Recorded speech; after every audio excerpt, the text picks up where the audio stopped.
Hello and welcome to Chaotic Neutral Games, and welcome to our second non-Simon GM'd regular game. In case you don't know me, my name is Ed. I've been a regular player on the channel in the Star Wars game last year, and I've even got the chance to run a couple of one-shots here. I will be introducing our game and our players shortly, but first I wanted to start off with a few thank yous to everyone who's lent their talents to kind of make this game a thing. First off, thank you to Monty Cook Games for making the game in the first place, and also to Community Relations Coordinator Latia Jakis for helping us promote it. Secondly, our wonderful artists. You can see around us these beautiful, beautiful frames that Felicia has put together for us. I think you'll all agree they look fantastic. And you can see at the edges of the screen some wonderful character art by Ryan Pallett, who I'm going to thank for taking the descriptions of the characters, some of which were longer than others, and producing the incredible art you can see around the edges of the screen. I'm also thanking LJ for lending your sound design talents to the titles, which you'll all be able to wonder at shortly. And finally, thank you, Simon, for giving us this platform and fielding all of my questions about streaming and setting up and everything I think about at all of the awkward times, because I am slightly panicking because I'm doing everything now. We're almost ready to get going, but before we roll titles, let's meet our players. So clockwise, starting on my left, please introduce yourself. Hi, I'm LJ. You can find me at @low_cinnabar on Twitter. I'm a sound designer, musician, and I just generally approve shenanigans. Shenanigans are good, and I am the official approver of those things. Many shenanigans in Numenera. I didn't know we were going at shenanigans-related roles. Official approver, that's really good. I missed out on that one. Well, you're up. I'm Danny. I've been playing on Chaotic Neutral. I played the pirate game that Simon was DMing, and it's really good to be here. I love Numenera, and it's going to be fantastic. So thanks for having me. Hi there, I'm Rox. I play with Ed and Helen in our real-life offline group, and I've also made a couple of appearances on the channel before, so it's very nice to be back, and I'm very excited. And at some point my cat will probably appear and wave his tail in front of the camera, and his name is Atlas, so you can all say hello to him as well. Yeah. Hello, I'm Helen. I'm completely new to the Chaotic Neutral Games lineup, so be gentle with me. I've played, courtesy of Ed, now 15 different game mechanics, and I'm definitely enjoying Numenera, so I hope you do too. And since LJ's chief shenanigan approver, I'd like to be shenanigan instigator, if that's okay. These titles are free to be handed out, so a lot of this game is giving XP to other people for interesting things they've done. So I'd like to co-stamp this as the official shenanigan approver. Sounds like we have an accord. Hey. How are we all doing tonight? Are we looking forward to playing? Definitely. We've done a few off-stream games before, and they've gone about as ridiculously as you'd expect. So everyone's a little comfortable. Excuse me, I wouldn't say ridiculously, just moments of ingenuity in times of crisis is what I would like to label it as. That's true. You turned a trash monster to stone and then reversed time and forgot that you turned the trash monster to stone, and then it followed you out of the moon. That was fun. It was all according to plan. It's fine. You forget one little fact about time, and Well, without any further ado, let's cast our minds 1 billion years into the future and join our explorers as they make their way in the 9th world.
and welcome back. A billion years in the future, the Earth still spins, orbiting the same sun we look up at every day. The ninth world in which we all now live is built on the debris of the previous 8, and nowhere is this more evident than Scorpion's Reach. For some reason, this little corner of the Steadfast, the populated area of this bit of the ninth world, is home to a higher concentration of prior world installations and artifacts. This is reflected in the towns and villages scattered over these hills, as they are often built, sustained, and protected by things built from the Numenera discovered around. This holds true for Vathika, our town, a small coastal town which has every single one of its numerous wonders powered by a single salvaged power source. Vathika is an oddity, even amongst the strange settlements which dot the Steadfast.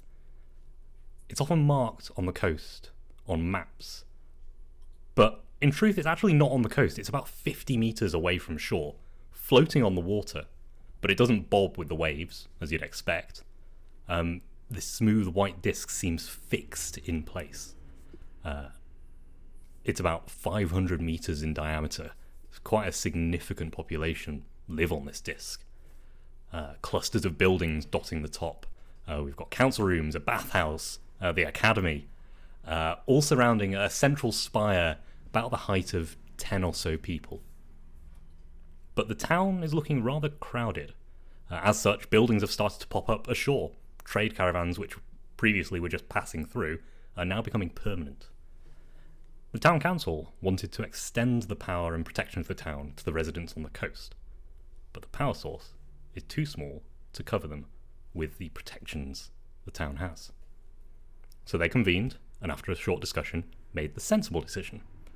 They selected a group of explorers, some at least were willing volunteers, to return to the original installation where the power source was first discovered almost 50 years ago, in the hope that there are more, or at least there are parts to improve the current one. Vathika is a beautiful little town, and we join as the camera zooms through the streets, the waves lapping in the background, and we come to the council house. The council house? The council buildings. These open forums, columns, and a big area with a table used for important council discussions. It's just off the square with the huge spire in the middle. And we see a figure. But not any of you. A woman in her 80s, 90s, maybe she's 100, in a floating chair made of these bits and pieces of Numenera. It looks like it's been cobbled together. And she's bald black with green tattoos around the back of her head, and a look in her eyes as if she's drifting off to sleep. Popping up from behind the chair is the first of our adventurers. Danny, would you like to describe your character, please? You see a reasonably tall, thin, curly-haired boy, young man of about 20, 21 years old, in a bright yellow duffel coat, a wax duffel coat. Shirt buttoned up, glasses on, kind of nervous grin, and a tool belt full of all sorts of wrenches and hammers and soldering irons, bits of wire, circuit boards, just coming out of these pockets that are all around his waist. In his neck are a couple of different ports, and there are wires coming out of these ports. One of the lenses of the glasses gives, as he looks around, gives little readouts of various things that he's looking at and recalling. And his hands, even though he's generally quite neat in appearance, his hands are a little bit dirty with oil, and there's a few little spots on the coat as well that he obviously can't get out. And he's just looking very awkward, I'd say. Awkward, looking around, not quite, shifting from foot to foot, possibly waiting for someone. The woman spots that you've popped up and looks over her shoulder, says, "Have you finished yet?" Well, it's finished is perhaps finished. Maybe there's Does always it work like it improvements. does before? No, it's getting there. It's getting there. Maybe I think it needs a little bit more work. She reaches over. We just to can't the get the parts. She reaches over to the controls and presses a few. I would like you to make a retrospective fixing Numenera roll. Okay. We're going to call this a difficulty 2. Difficulty 2, so I need. Okay. Can I straight off the bat? I want to succeed in my first roll. Can I put a point of effort into this? You can, absolutely. So a difficulty 2 requires a 6 or more on a d20. I just want to make sure of this.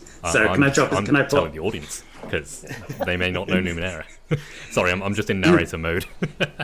So I have 2. So normally that would cost me 3 points of intellect. Yep. To bring it down to difficulty 1. I have an edge of 2 now. Oh, nice. Yeah. So does that bring it down to 1 point of intellect? 1 point of intellect. And I need to roll above a 3. You need to roll a 3 or more. I roll a 10. Everything's okay.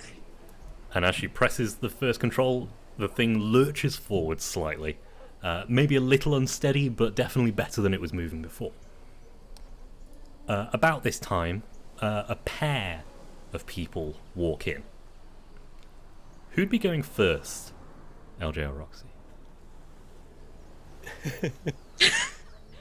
I think probably I would, as the fact that she has forgotten, of course, that my companion is following me, and that I'm supposed to be aware that she is there. Well, please describe.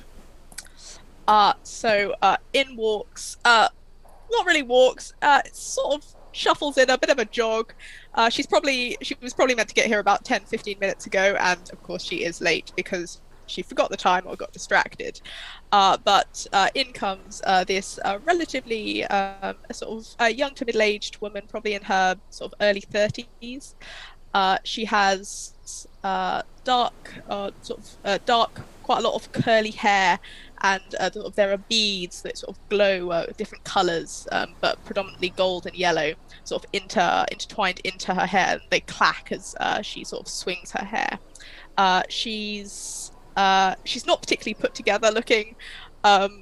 She definitely got dressed in a hurry, or perhaps not in the dark, but there was no thought to what she was wearing.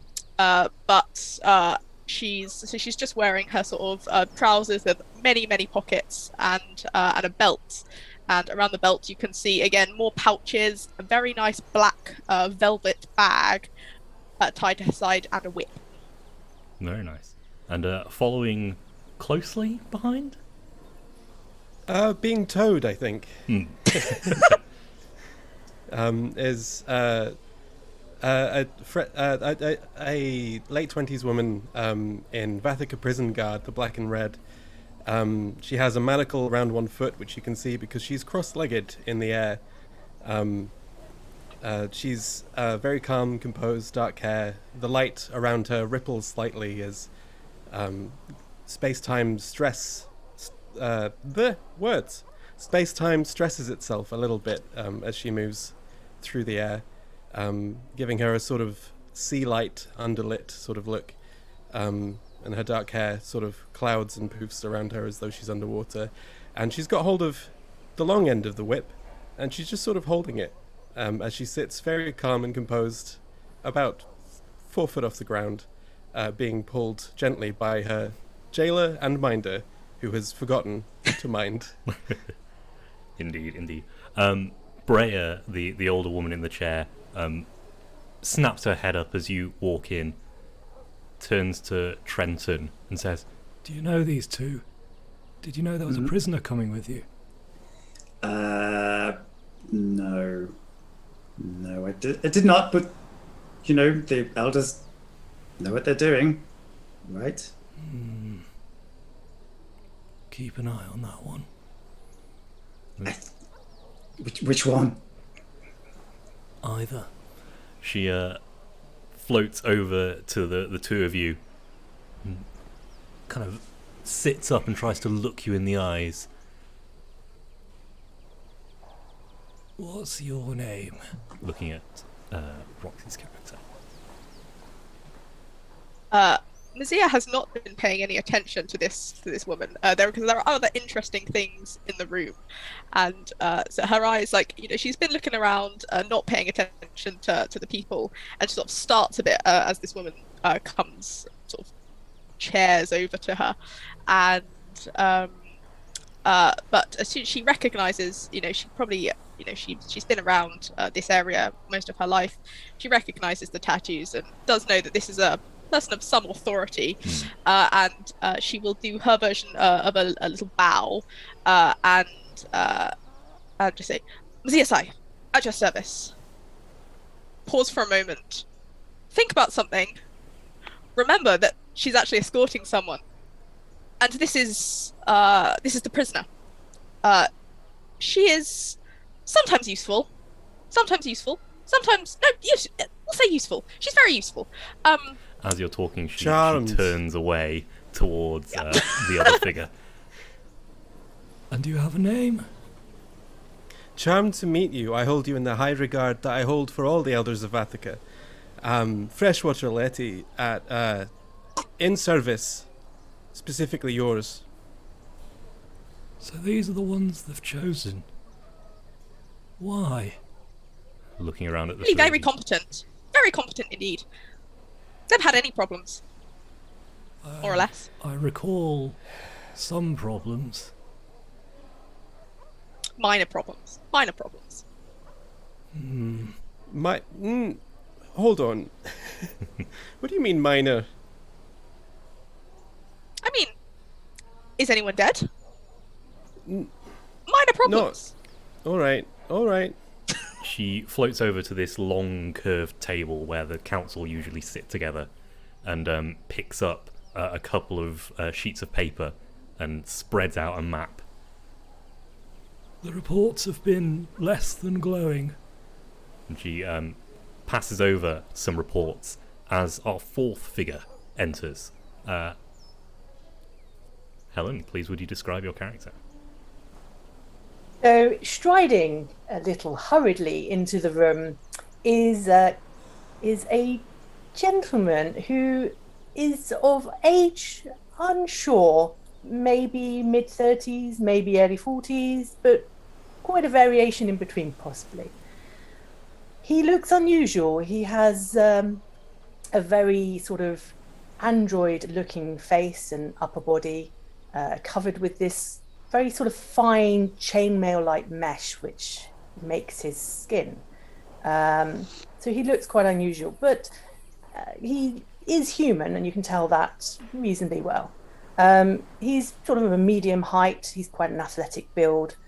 And he currently is wearing a rather flamboyant coat, which has the arms of his mentor attached to it, and he's dressed to the nines. Always wears a kilt, though, of some sort of, obviously this time quite flamboyant, nice colours of orange and red, highly embroidered, very rich looking. And so you can't necessarily see the rest of him, but you do, if you sort of look down, you notice he's wearing some sturdy sort of mid-calf boots, and you might get catch a flash of some sort of pink skin mixed with this sort of silvery blue skin on his legs, but only here and there. You are accompanied as you walk in by the head of the council, the elected leader of the town. First among equals, shall we say. This man, he's very pale, very tall, very old. Long hair, but bald on top. So, do you know the Dungeon Master from the D&D cartoons? It's kind of that, with the ring of white hair around the back. But sensible clothes. trousers with loads of pockets, and you know that he goes in there quite often to get stuff out. This is Demark Romus, the head of the town. And as he's walking in, and he spots the three already sat in the pavilion, turns to your character Helen and says, "So these are the ones you chose?" I think you find these are the ones you asked me to create a team out of. And it's worked. Did you not see my reports? I think they were thoroughly detailed. They are working. Working will have to do. I mean, there's always room for improvement, you know that. One could never hope to be as great as you are. We must always strive to improve ourselves. You know I'm not an explorer. I'm a politician. Points to Brea in the chair. She's the explorer. And she turns round in her chair and goes, Damn right. Right, you four, here, now. As the back of her chair catches fire a little bit, I just hit it with my wrench until it goes out, and then everything's okay. And I hope she hasn't noticed. And she does not, because she is fully focused on this map of Scorpion's Reach, which has 50 years worth of handwriting scribbled on it. Like, it's been drawn through in parts, and then fixed on the back, and then redrawn, and then fixed again. It is ancient, this map. It has been used to death. And she puts a finger on it. We're here. And I got the power from there. Points at a place maybe about 2 days away. You should go there and get it back. Good. You need anything else?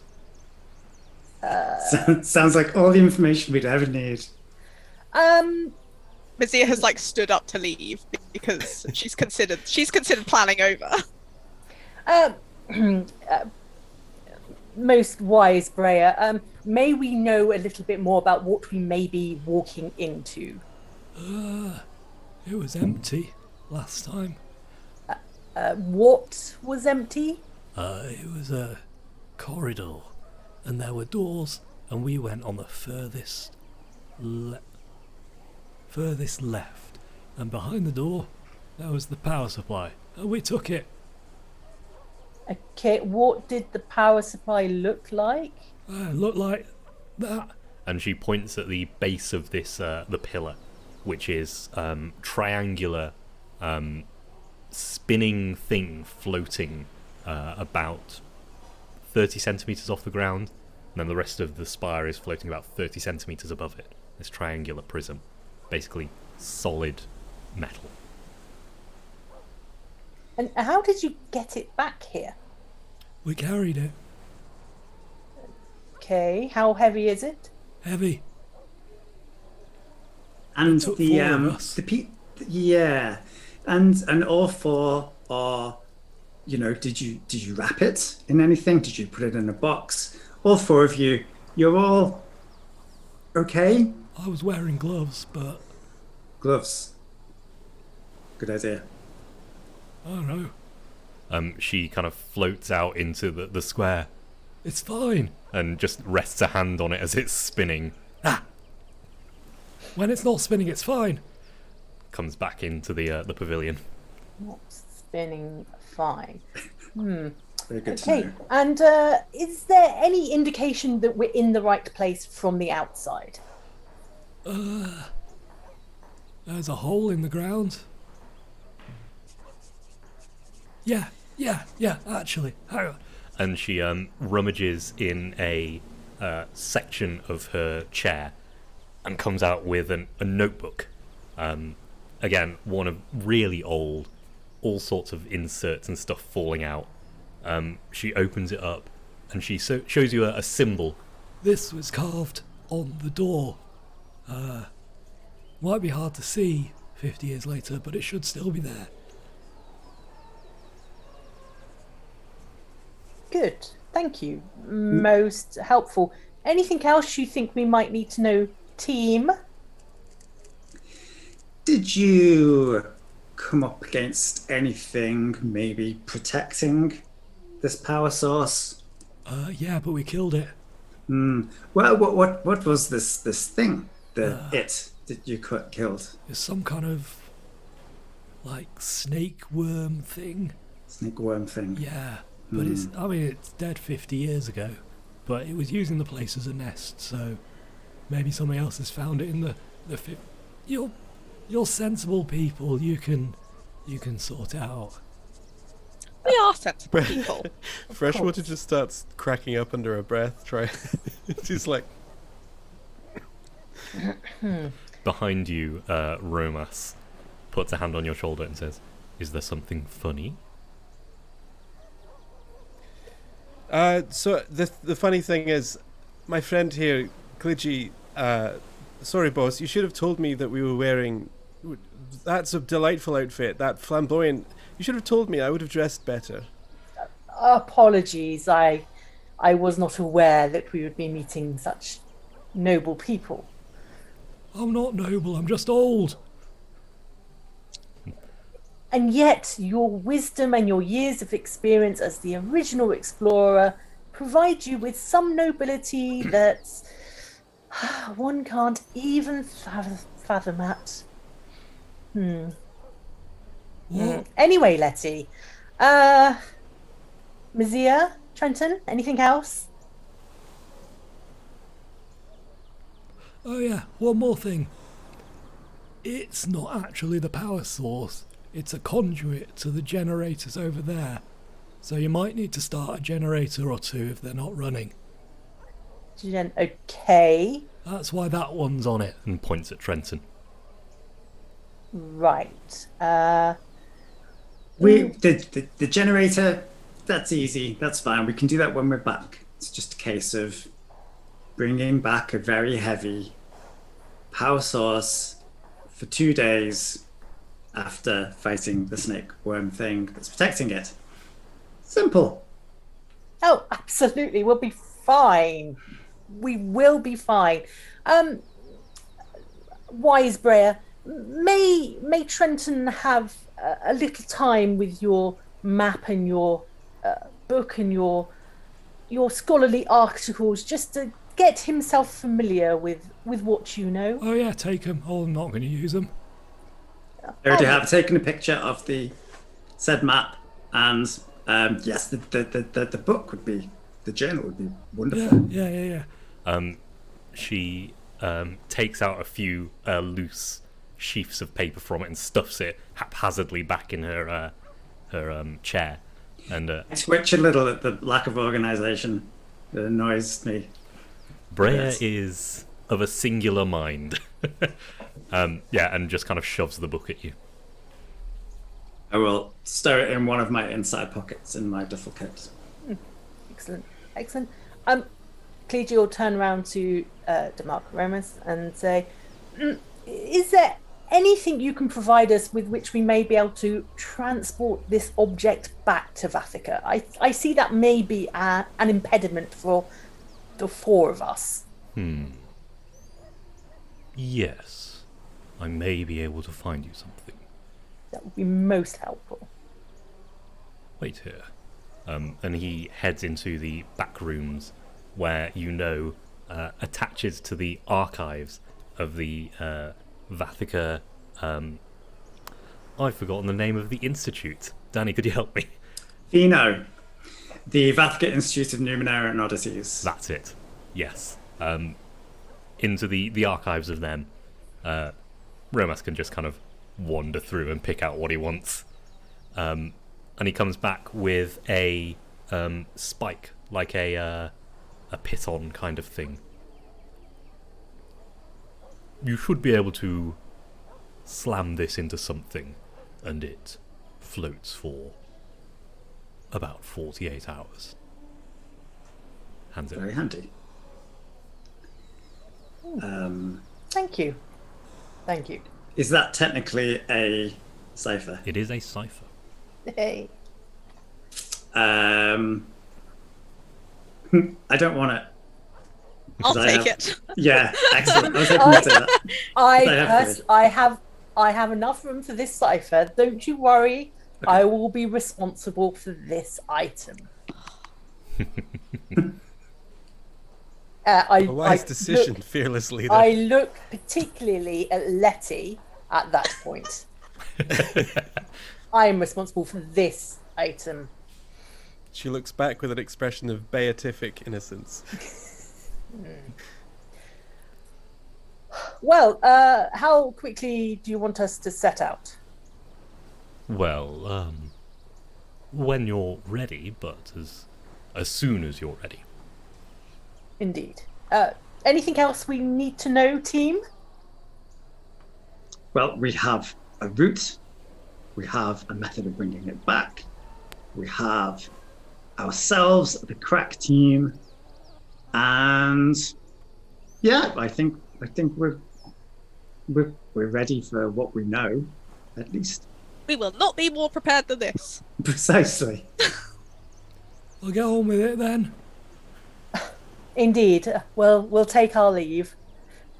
I sort of go head out, sort of backwards, bowing slightly. Anyone Kezia keep turns that to chat follow going. you. Smash cut to 2 days later. You are lying in the mud, thunder all around, raining horribly. You are 100 meters away from the door with the symbol that you know about. However, between you, there are some creatures you know what these creatures are. They're quite common around Scorpion's Reach. Urugalians, they're called. They are some kind of alien creature that have somehow think Scorpion's Reach is their home. They patrol in groups of 6, protecting areas at random, it seems, working on orders from maybe millions of years ago. And they are between you and your destination. How many of them are there? There are 6 of them. Are they organic? Are they robotic? They're mostly organic, but they've got robotic bits to them. Okay. Yeah. Have they noticed us yet? They have not. You are pressed into the side of a hill, in the mud.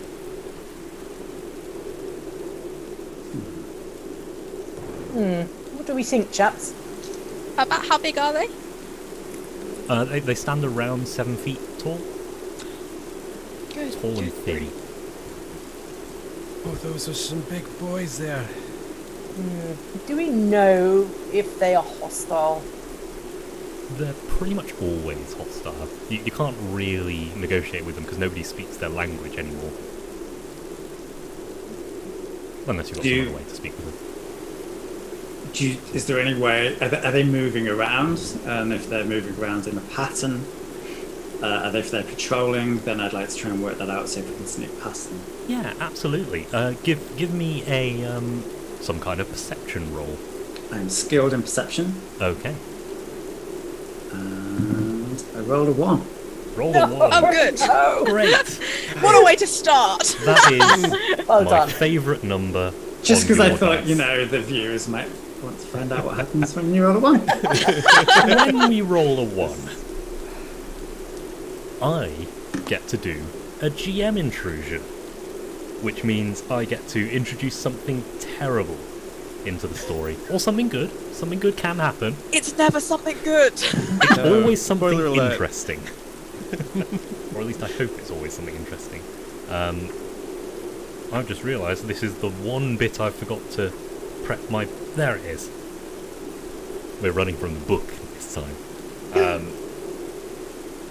As one of them, the pattern seems to be going back and forth and back and forth. And then one of them breaks the pattern and starts coming directly for you. What do you do? I will back off I'll back off to back to where I was before it started moving towards me. Okay. I am going to need a roll for that. Is that Some kind of stealth roll if you've got any skills in stealth. I have no skills or inabilities in stealth. That is 17. 17. Okay, so it hasn't spotted you, but it stands on top of the little bluff that you were on. Is looking. It seems to be aware something's up. Did you see anything?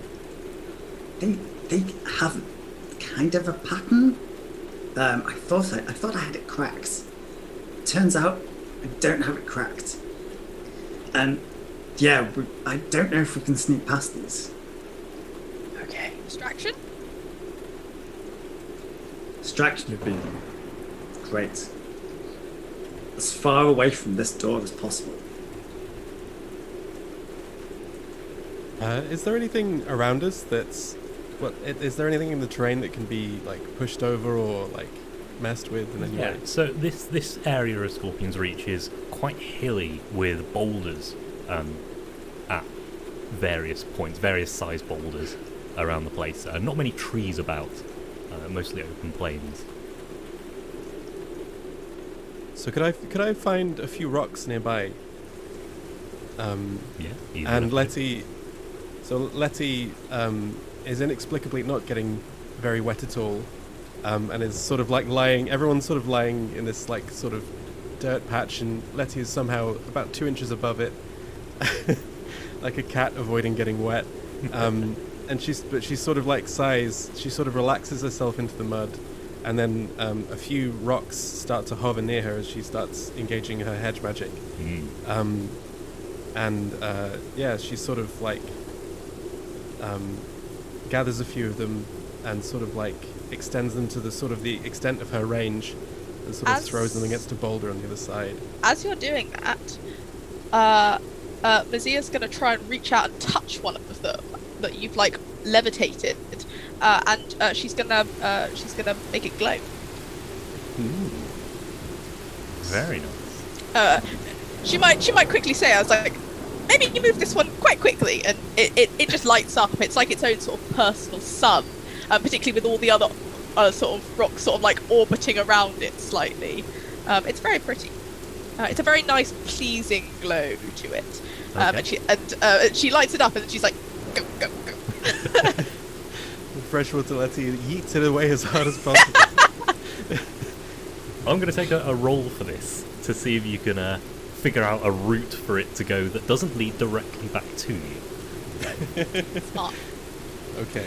So you've got an I asset from a friend. Oh. Can I have used sense danger to try and like think about which way they're like the sort of pattern that they're going and sort of being able to find a path for this stone? So that is going to be the asset. So you don't have to roll for that asset anymore. You just get that asset. So this is a difficulty 4. Okay. So that's 12 or more. 12 or more. Okay. I'm multiplying by 3. Not my strong suit. So now, so is that after down. the asset is 12 or before the asset is 12? Before the asset it's 12. So after the asset it's 9 or more. Okay. So it's greater than 50% odds. Yeah. Am I going to expend a level of effort? I don't think so. I'm trained in hedge magic though. Yes, you are. Good stuff. Yeah. So we're down to 6 or more. Okay. Level cool. 2 taps. I'm going to use my new die. Shiny new die.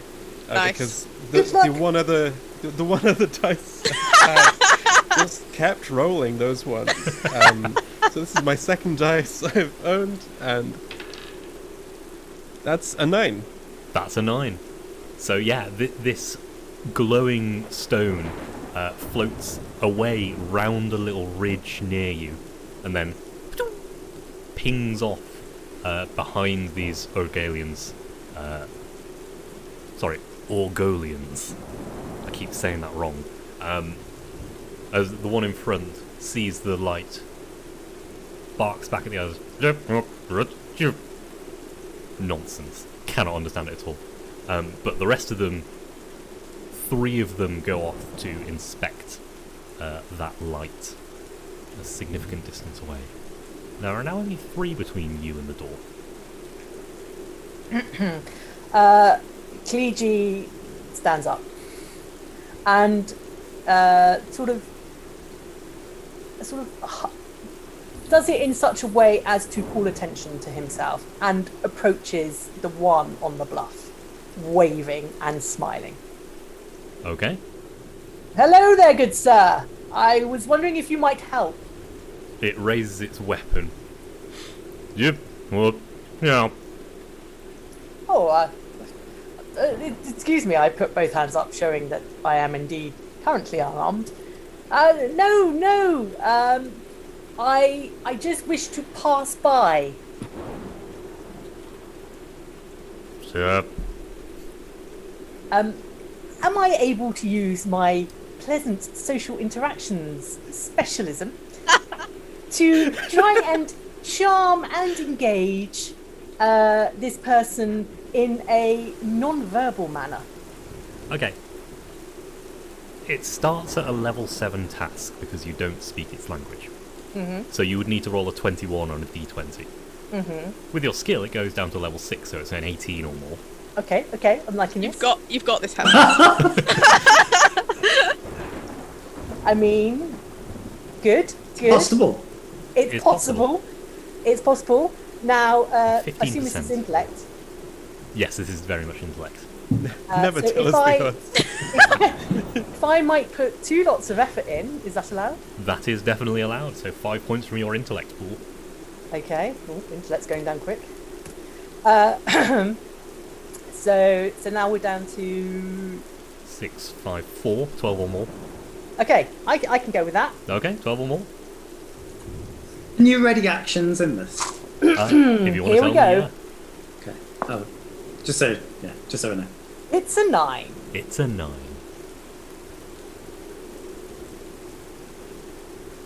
Yep. Another one comes up to the one in the bluff. This one keeps its gun trained on you, and the other goes and grabs your arm, pulls it behind your back, Oh, grabs your other arm, and manacles you together. oh. I think we should possibly fisticuffs them at this point. Yeah, Just, I think just the before you Zia seeing fisticuff. this will Before pop you up. fisticuff. Oh, Unusual welcoming. And he has a bit of late inspiration, thank you very much. Ooh. Okay. Which I can retry task I failed within the past 1 minute using the same difficulty and modifiers, except this time you have an asset on the task. Absolutely, yeah. So does that mean I As- have to as- expend more effort to do it again as well? Yes. It has to be exactly the same as you did it before. Okay, so it's going to cost 3 intellect. As Plus 5. Mzia stands up, Freshwater Letty grabs her by the shoulder and is like, no, he's got this. let's see what happens.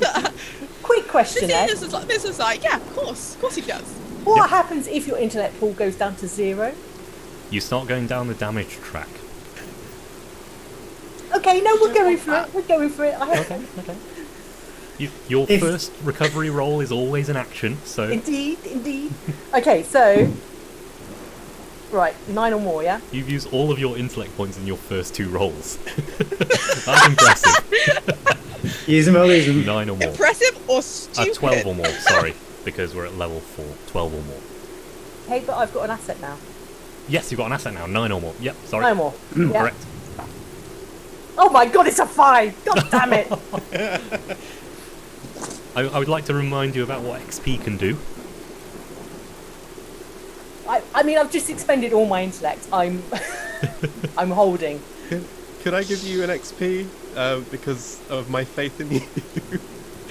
Yeah, you can give other people a reroll all you want. Yeah. Could I give you an XP to reroll? Oh, please do. I don't have to expend any more effort though, do I? Nope. It's just a straight reroll. Right, come on. This time you've got this. Are the other 3 Aruglians? Or goes. Or Golians? Are the other 3 still a while away? They are, yes. 19. 19. So a 19 in Numenera gets you a minor effect. So you get an extra little thing that happens. So as it's kind of pushing you towards the one that is now stood by the door, you're making your pleas, and the one that was aiming a gun at you. Is it? Is it? Yes! Yeah! They've got these breathing apparatus on, so you can't see, but you see the eyes crinkle in a smile as it nods and waves at the other one, who removes those cuffs, which is going to be your minor effect. You would have stayed in those cuffs if you hadn't got that 19. Good rolling. But yeah, the two of them kind of bow and step back on their patrol routes, just ignoring you. Excellent. I smile, I wave, I indicate the others to come quite quickly, smiling and waving and maintaining eye contact with the others at all times. Okay. Vizia like pops her head up, sees that of course Kliji had this, of course, and it was handled beautifully, and definitely there was no danger of this going wrong at all. So she sort of pops her head up, sees that that Kliji is now free of his manacles, and sort of pops herself up and sort of like hefts Trenton with her, and like sort of ushers them both forward in a sort of pulling one, sort of just gently pushing the other, as we try and go, I think, with some haste, to see if we can get to the door, I think. Yeah, absolutely. Something I haven't described is that my shoes, No. my shoes make light and sound as I walk, They do. and currently they're making slap bass sounds with every step. Yeah, exactly. It's like it's basically the intro to Seinfeld as I walk up.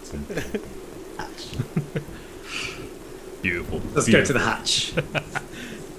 Yes, so you make your way past these aliens. Their visitants is the word used in Numenera. They have visited this world from another world or another dimension, somewhere not here. And kind of quite nervily moving past them. And they seem to be ignoring you mostly. There's like a curt nod, but there's a bit of tension still as you get to the door. Nice work, Glitchy. The door it's made of metal, and it has a kind of purple reddish moss growing on it. It seems to have filled the symbol that was carved into the front, and you can see What do I get? on the bottom right adventurers' carvings for looted and more still to loot. These Do I get a bad feeling from this moss? Like, does it look like bad moss? roll me your danger sense. I will indeed. That's a 19 as well. Beautiful. Yeah, What a way to waste a 19, eh? Roll Yeah. for moss. This is a pretty standard moss you get around here. It feeds on metals and Numenera power sources usually, but it is not harmful to humans. Is there a handle on the hatch? There is not. The buttons. There are not. If I push the door, does it open? No. Is there anything in Breyer's book around the symbol of the picture of the symbol that says how she opened it? Yeah. If you want to give me, we're just going to call this a difficulty 1 reading roll. 15. 15. Yeah, easy enough. You flick through, covering it from the rain to make sure it doesn't get soaked. In the coat. and you find that they figured out that tracing the symbol with a powerful enough cipher was enough to open it, but it did depower the cipher. I will take out my message capsule. Okay. Because I don't think I need to send a message to someone that will get to them at some point in the next 100 hours. So I'm going to take that out, and I'm going to use that message capsule to trace the symbol. Absolutely. As you do, it glows brightly behind it, leaving a trail. And the moss detaches itself as you do so, falling to the ground in clumps. This kind of looping, spiraling pattern. Eventually, you reach the point where you started, and as you touch, Step back. a little bit of mist from the inside flows out. And Have a horrible flashback to bad mist and sort of take a reactionary step back. and the door splits in two and slides open, revealing a corridor behind it. Is there any light? Can we see inside? There is no light inside. What are the is- Orgalians doing now that we've opened the door? They are still patrolling around. They don't seem to care that you've opened the door. Yeah. That's good. Can I pick up like a pebble or something from the floor Yeah. and light it up and throw it in? Yeah, absolutely. Echoes through this quite long corridor. You can see, as it lights up, doors on either side. You throw it and you see 4 doors, but you don't see the end of the corridor. Well, the plan is simple. We need to find the furthest door on the left. Retrieve the power supply. Easy. Indeed. Agreed. I'm going to take out one of my minor glow globes from my explorer's pack. Absolutely. I guess twist, Yep. glow, and proceed down the tunnel. Gingerly. Yeah, so moving into this, you can hear the rain still outside, but it seems quite dimmed actually. Like as soon as you walk in here, the rain and the wind just kind of bleeds away into the background. It's got some kind of force field protection thing, at least against sound, but that usually indicates something else as well. I might scan this area. I'm just trying to find out what scan does. I'm going to chivvy Letty and Mazia into the corridor also, and take my time to sort of brush off some of the mud, the water.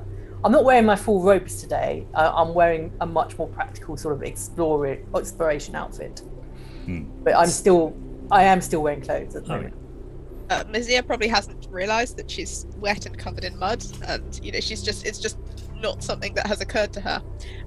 And she's going to pick up another pebble from the floor and light it up, which does de-illuminate the one further inside. But she's just going to sort of pick that up and she's going to stride forward. And can I hear anything at all from inside? Give me a listen roll. Yeah, can I smell anything? Give me a smell roll. That's a 5. So I really want to lick, but I don't want to. I can interest you in some very non-threatening moss. And if I have perception, if I'm skilled in perception, is that? Yeah, absolutely. That is a perception skill. Yeah, 9. 9.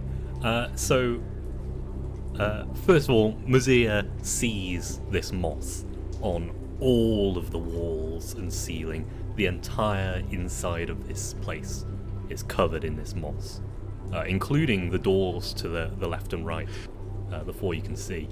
And as you threw the stone further, you could see another 2 doors, and then the corridor continues further, but it looks like the doors stop.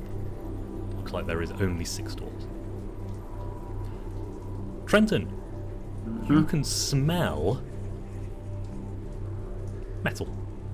Mostly. Metal, moss, damp. Yeah. Like the irony kind of rusty smell. And it's familiar. It's the smell of a welder. Okay.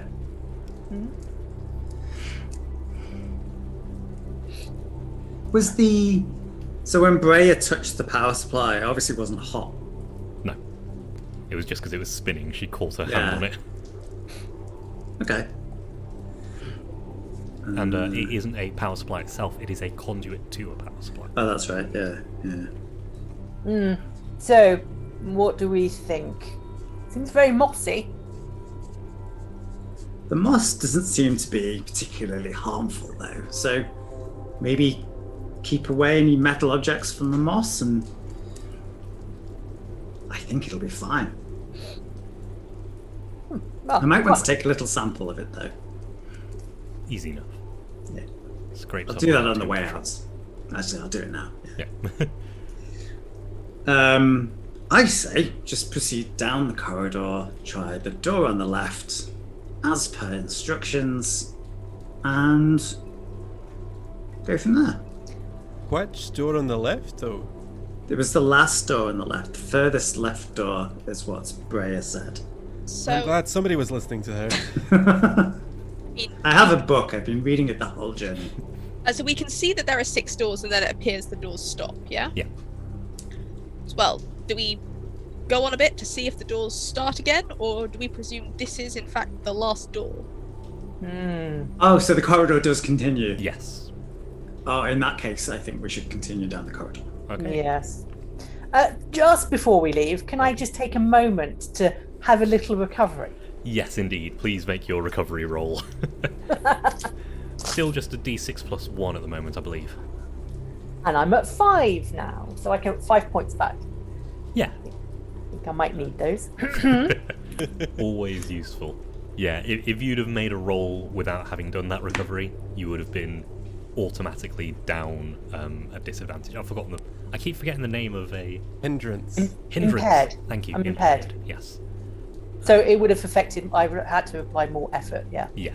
Yeah. Okay. So I'm not impaired anymore now. You're I'm not back out. impaired anymore. Lovely. So, yes, you proceed down the hallway, and as you're moving, you can see that these doors, which were inset quite a ways, are also covered in moss. The first 2 completely covered, the next 2 also completely covered, the last 2 are not. The one on the right just has scraped bits of moss off it at the crack where the door opens, and you can see in front of it scraped area where it looks like something's maybe been dragged off down the corridor away from the entrance. The door to the right is not a door at all. It is several fragments of a door now covered in moss, and several bits of discarded cipher. It's one which you recognise as an old detonation cipher. That's the door on the left, sorry, is it? Yes. Okay. The door on the right is scraped a little bit. Door on the left is exploded. Yes. Okay.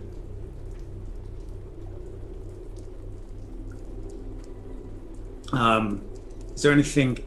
Can we just see into the door on the left? If the door has been broken, sorry, into the room on the left. If the door has been broken open, and see if there's anything in there.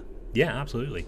There is another corridor that extends a bit, and then another door which has been, you can see, pulled by grappling hooks open. Into Those really had some fun in here then.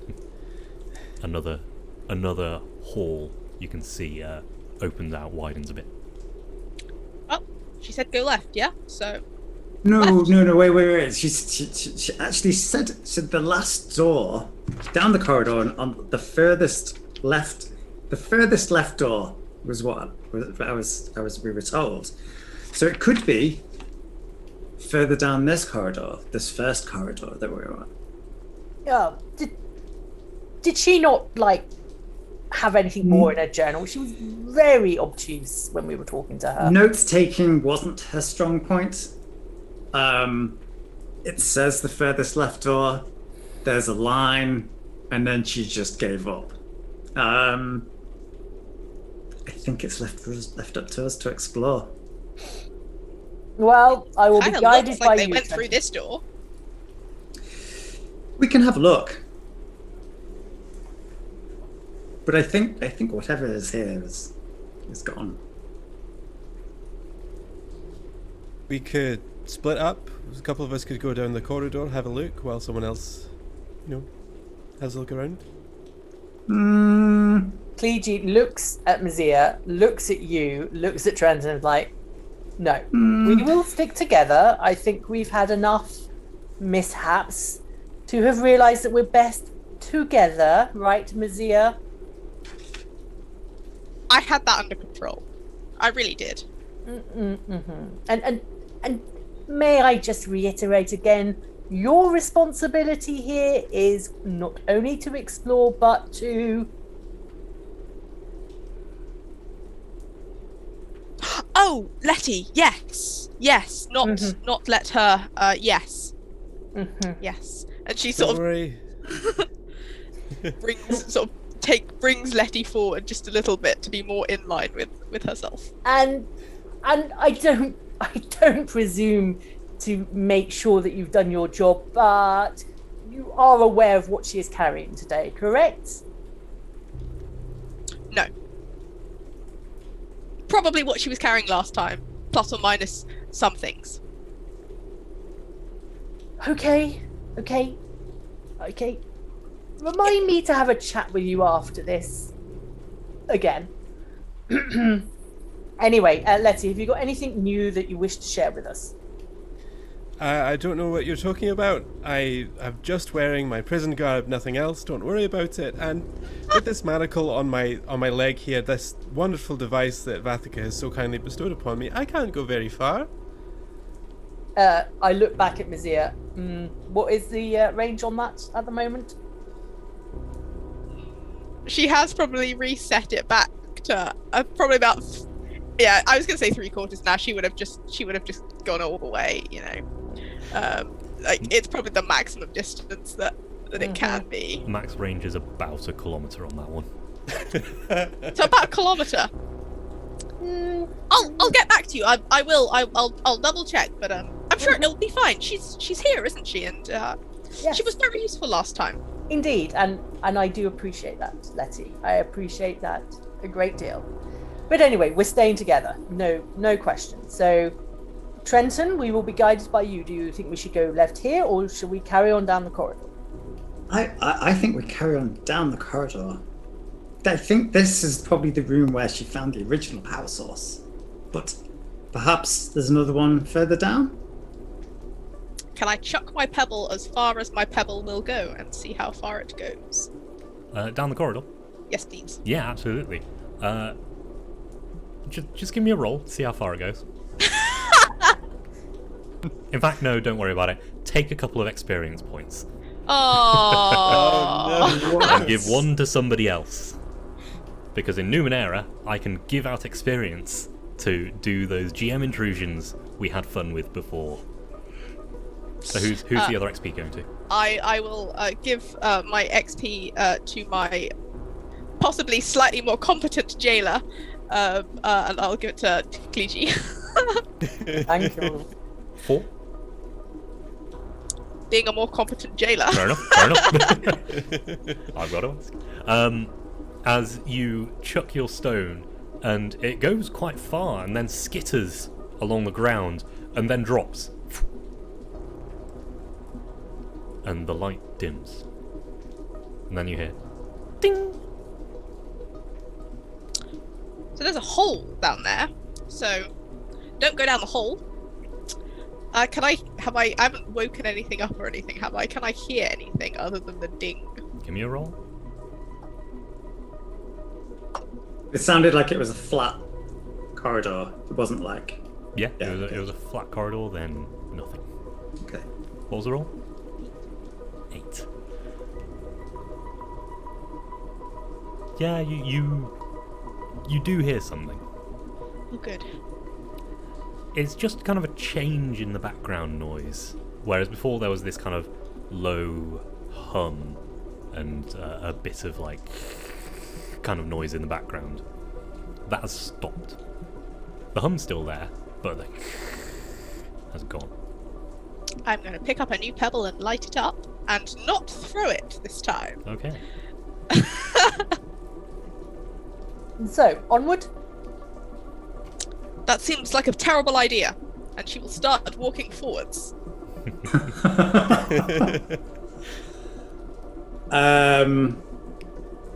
Do we all hear this as well? The Oh, yeah. static and the Okay. Okay, I'll follow. Okay. So Mazir is leading here. Important. Can I please, as we're going along, and I'm aware that there is a hole at some point, making sure that I don't go too far and fall down the hole, and I'm trying to see if I can sense anything using sense danger. Yeah. You don't need to roll to see where the hole is, because when you bring the stone, you can see where the corridor just ends, just like it's been cut off almost. And please give me your sense danger roll. That's better. That's 15. So, yeah, you spot the line shot upwards almost silently before the thing on the end of the line pulls itself up. You have a moment. I am going to firstly make sure everyone has seen. I'll yell, "Something's coming up!" Take a big old step back and ready my whip. Okay. I'm a dart thrower. Pulled up on this line is a hodgepodge of bits of Numenera. It is vaguely humanoid shaped, but it is made of all sorts of bits and pieces. It is pulling itself up from some kind of internal grappling hook system, which it launched up and pulled itself up, and it launches 2 ahead of it and pulls itself onto land, retracts, and this pile of junk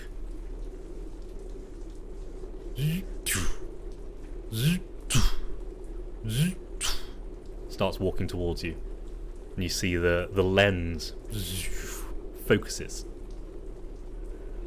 Can I scan this? Yeah, absolutely. I'm going to touch my glasses, just like that, and scan it, and that means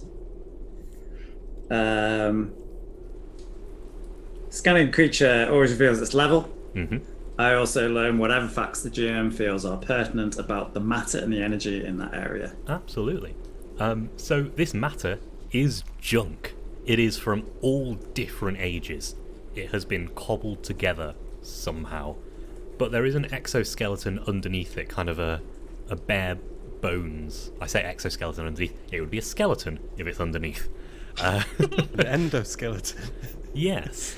But that central skeleton seems to be the oldest bit of it. Okay.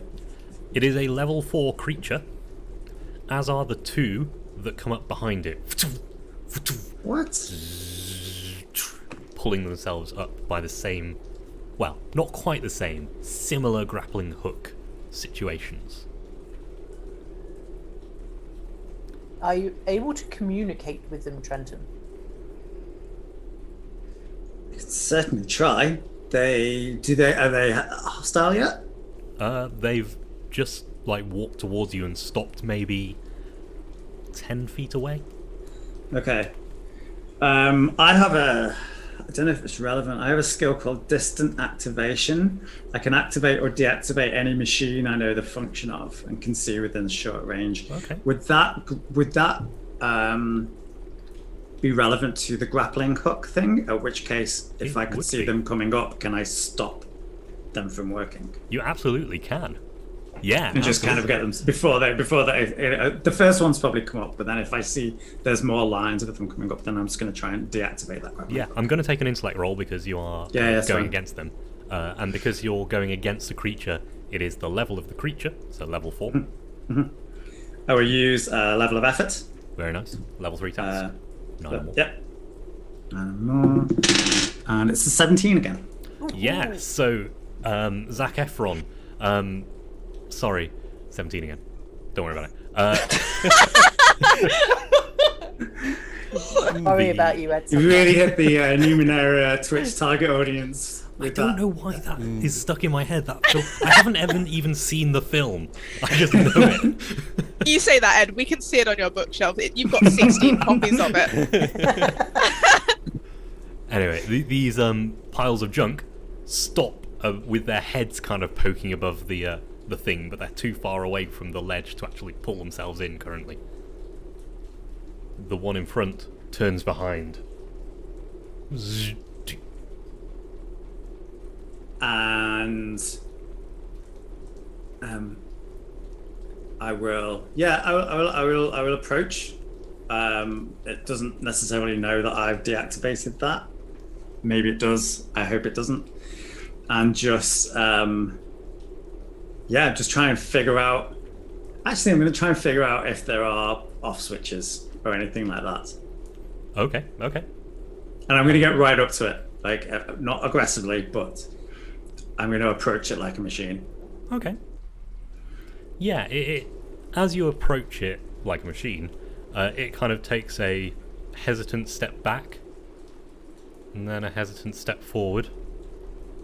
And as you begin to circle it, it kind of begins to circle you. And those of you who are not Trenton can see the lens pointing at the ciphers that Trenton has stowed about him in his coat. Mm-hmm. Can I have a look to see if I can see if it's on its, like, as part of its junk, if it's got any ciphers? Yeah, absolutely. Give me a roll. I'm not sure. Can I use salvaging Numenera as well as visual perception for this? Yes, I think that counts for this. Super. Well, it's a 3, so. You think there may be some bits and pieces which could be salvaged as ciphers, but you'd probably have to ask it Get nicely. closer. Oh. So yeah, the one that Trenton is circling. Trenton, would you give me a roll to figure out off switches and stuff? Yeah, I'm not gonna get between. I'm gonna make sure I'm not between the pit and it. Okay. You know what I mean? Like I'll Yeah. stop circling at that point. It's only a 5 this time. I am skilled in understanding Numenera, but it's only a 5. You can't really figure out actually how it's being powered at all. Okay. The joints don't make sense to you. And as you're kind of looking at one of the joints, an arm goes and reaches your lapel, opens your coat.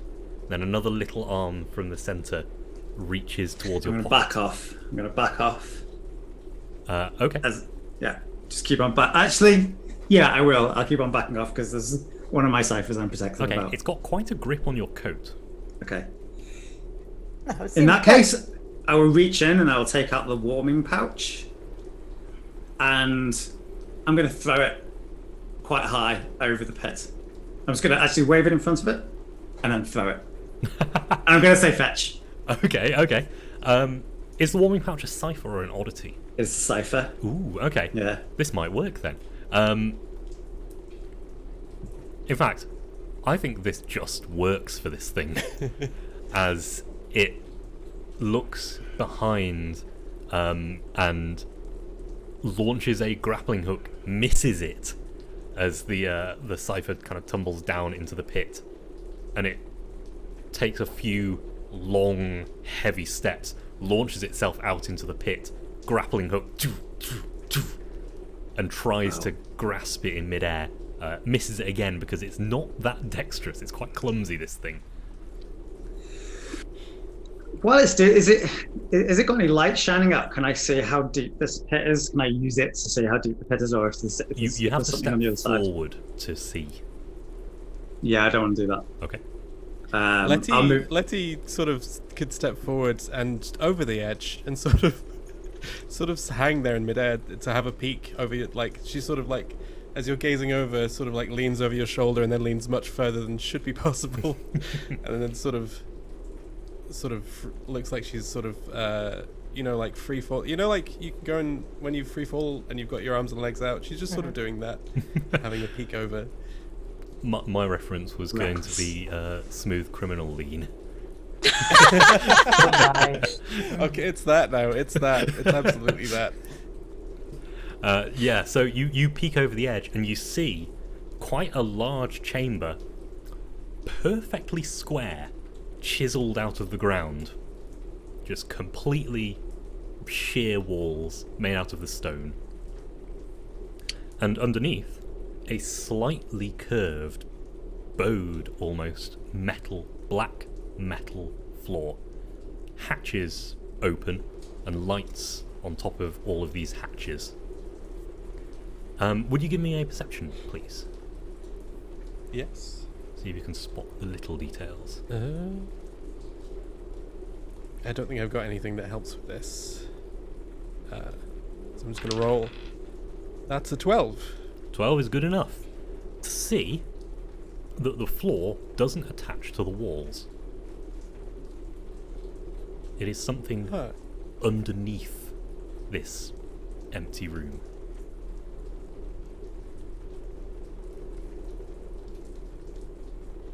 I'd like you to take 2 experience points. Oh. Oh no. As the grappling hooks, they manage to turn them back on. And they launch themselves to be either side of you. Who's that 1 experience point going to? I'm going to give that to our very quick thinking Trenton Brooke. Thank you very much. These two, you can see they're both nominally the same shape, but they are made out of different bits and pieces. You can see one has a welder as a hand, and the other seems to have like fingers which are tweezers. So like all articulated tweezers. The one with tweezers picks like your sleeves, starts looking up them and feeling for pockets and seems to be searching you. Letty is going to sort of dance sort of out of the way a little bit, and then she's just going to reach out a hand and she's going to say exemption, and then point and go down, and she's going to use push, which is 2 intellect, so I'm going to have to spend an intellect point, and make down be the end of the corridor for this particular particular guy. So push lets me, it's not an attack, it just lets me push a creature or object an immediate distance in any direction you wish. Yeah, absolutely. So how mean am I going to be? I'm not going to be that mean. It's the one with tweezers, so it hasn't got quite as good a grip on your cloak as the one Trenton did. Sorry, your prison garb. And so it slips off you as it flies backwards. The camera of the other one next to you, you can see, follows it, like moving around its head independently of its body as it's still picking away at your pockets. Oh, so the other one is so they both had hold of freshwater Letty. Yes. The other one is less dexterous though, so it isn't having as much luck. Can we? Letty's like, I'm the pickpocket around here. I think we should try and maybe pull her off them. Can I get some help? And I'm going to reach forward. Do you need to be pulled off? Please, a little help here. Yeah. Mzia, Kliji, can you help? And I'm going to try and pull. Okay. We're going to need a might task from Letty. You have assets from friends if your friends pass a roll. Because I don't think you've got any skills in this, Trenton. I definitely do not have any skills in might, no. I would like, having the benefit of being slightly behind them both and being able to see the scene in front of me, I'd like to give some good advice. And I would like to say to Nazir, first of all, sort out your prisoner, and secondly, help the man. Now, I reckon if you both pull back together at the same time, exactly perpendicular to each other, then... Too late, blink. Mazia jumps in, and you do get the asset from Mazia as well. From Mazia, from Kliji's advice. So it's 2 assets. So yeah, Mazia was clearly like, as the sort of like eye of this sort of last robot creature was sort of like focused on Letty. She was like right up behind it, like examining like what it was made of and just sort of seeing like it's quite interesting. She hadn't appreciated the fact that it was like poking at Letty, but sort of hearing Kliji, she's like, oh yes, and we'll run and try and to assist Trenton in pulling her out. So Letty, you're making the roll. It will be a difficulty 4. You've got 2 assets, so it's difficulty 2, 6 or more. Okay. I'm just trying to think if anything else helps. I've got, I get training in manual dexterity, stealing, performing, sleight of hand, and lockpicking, which I'm not sure exactly helps here, but... No, this is more pure strength. Yeah. Okay. That's a 2? That's a 2. Okay. Yeah, no, it has got a very good grip on you. And as you try and pull Letty away, the camera eye turns to Trenton, to Mazir, to Letty, Trenton, Mazir, Letty. And its kind of fist grips harder on your cloak, and the welding torch starts to light up. Okay. At this point, we're definitely in initiative. Yeah, exactly. Oh boy. So, everyone needs to roll speed to beat a level 4. Swapping dice. Swapping die. 14. 14, you're ahead of the reconstructors. 3. You don't get any behind them. bonuses to this, do you? Unless you're trained in some kind of initiative skill. Yeah. So this has nothing to do with there's nothing to do with my speed. Yeah. Score, it's just a roll. just It is a speed roll, so you could put effort to it if you wanted. Okay. Oh, you can do that if you Yes. want to. Okay. Anyway, I'm 16 without any effort. Nice. I'm 13 without any effort. Everyone but Letty goes before them. You've only got one on the edge at the moment, but you can see the grappling hooks of the other one, which went after the warming pouch, launching Okay. towards you. So Tweezer Hands is completely out of the picture. Tweezer hands. Tweezer Hands, you can't see where Tweezer Hands is currently, but... I hope everyone else is picturing like Edward Scissorhands. I was That's all I can think Absolutely. about. Yes. Ed, how sort of tall are these? How far like up is the lens of this creature? So this one that has Letty currently is quite squat and broad. It is maybe 5 feet tall. Can I see if I can I am absolutely covered in mud still. Yeah. Since I didn't try and clean myself.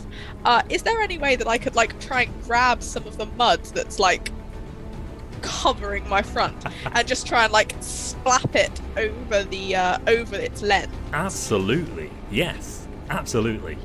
This is going to be some kind of speed roll. Improvised weaponry. If you've got any skills there. Oh, not one. Level 4 speed roll.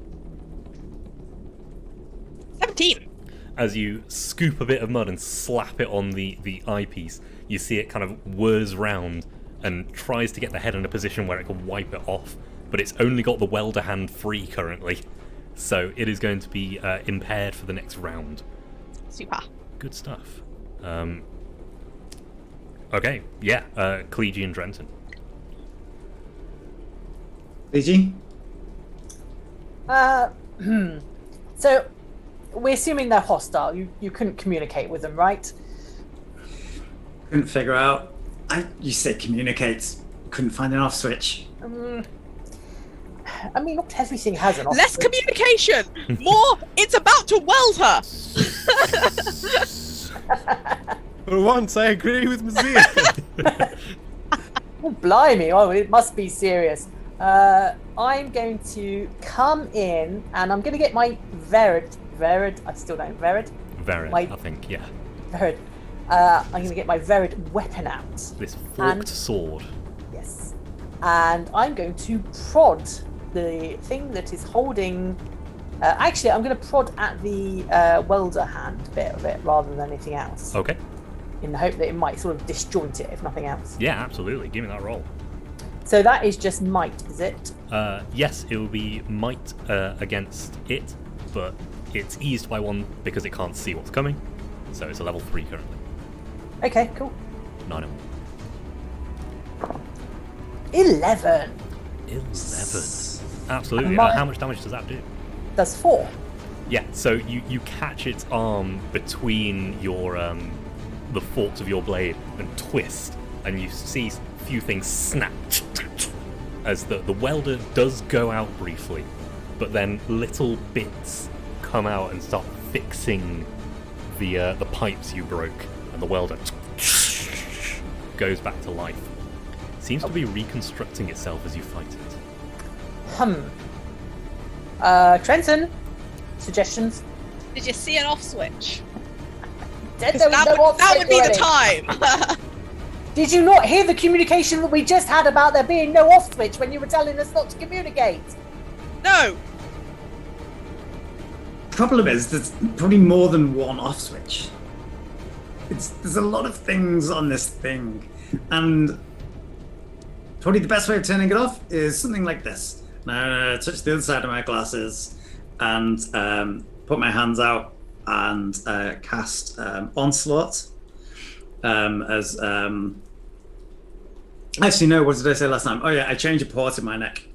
Touch the side of my glasses and cast Onslaught and just electricity channels through the pads in my hands, the small small metal pads in my hands. It just shoots out bolts of electricity, which hit it for 4 points of damage if it hits. Yeah, give me that roll. And this would be what effort can I put into this? It was Intellect one versus- intellect point. Yep. Yeah, so I'm going to do that. I'm going to put a level of effort. Okay. Are you putting Yes. a level effort to make it easier to hit or to do Yes. more damage? To make it easier to hit. Okay. Absolutely. So it's a level 2 task because it's smeared camera and Yeah. effort. Natural 20. It's your choice now whether you get a major effect or 4 extra points of damage. I mean, major effects every time. Okay. What do we think? What do we think this could do to it? Possibly just short circuit everything that's connecting, or a lot of the things that are connecting the ciphers to the skeleton. You know what? I've got an idea. As your electricity crackles through it, both the arms go limp. Like the welder's still on, but the arms are limp, so it's going to have to flail at you to attack you. But that does also mean that it has let go of Letty. Oh, good job. Move back, Letty, move Yeah, back. exactly. Hold on. Bits of it are sparking as its arm goes limp. The camera looks down, realizes it can't see anything, kind of reverts to a neutral position, and it swings its arm, trying to flail it at Letty. Letty, make a speed dodge roll. Okay. Is it impaired? Oh yeah, Wait. yeah. It is a level 3 task. Sorry, it's impaired twice now, because of the camera eye and the arms. It's not going to be able to wipe off its eye now. Oh, the synergy. 19. 19! Yeah, so you jump out of the way, and 19 gets you a minor effect. So I'm going to suggest that you just flick your hands and a leg sweep. Does that sound good? Yeah, I think that sounds good. Yeah, so it is now flat on its face, useless arms just splayed out behind it. As another one pulls itself up, the one that was going for the warming pouch, which you can see it now has like stashed in like a top pocket area, pulls itself up. But that's its whole turn. Letty, you're up. Okay. There's two impulses warring within Freshwater Letty. One of them is I don't like these guys near me. Must get rid. The other is these guys are made of money to me. So part of her's like, I need to get away, and part of her's like, I need to maybe steal anything that this thing has inside it while it's distracted. Yeah. So I think she's going to sort of like, as a sort of preliminary action to her actually trying to steal anything out of this, she's going to try and jump at it and take it over the edge with her. Okay. Absolutely. That sounds like a might task to me. Oh, I'm not very good at those. You want power to take it over the edge. This thing is made of metal. Can you not jump and push at the same time? Have you not got hedge magic that will allow you to do that? Hedge magic doesn't let me hurt opponents, so I can change the color or basic appearance of a small object, float it through the air, clean a small area, mend a broken object, prepare but not create food.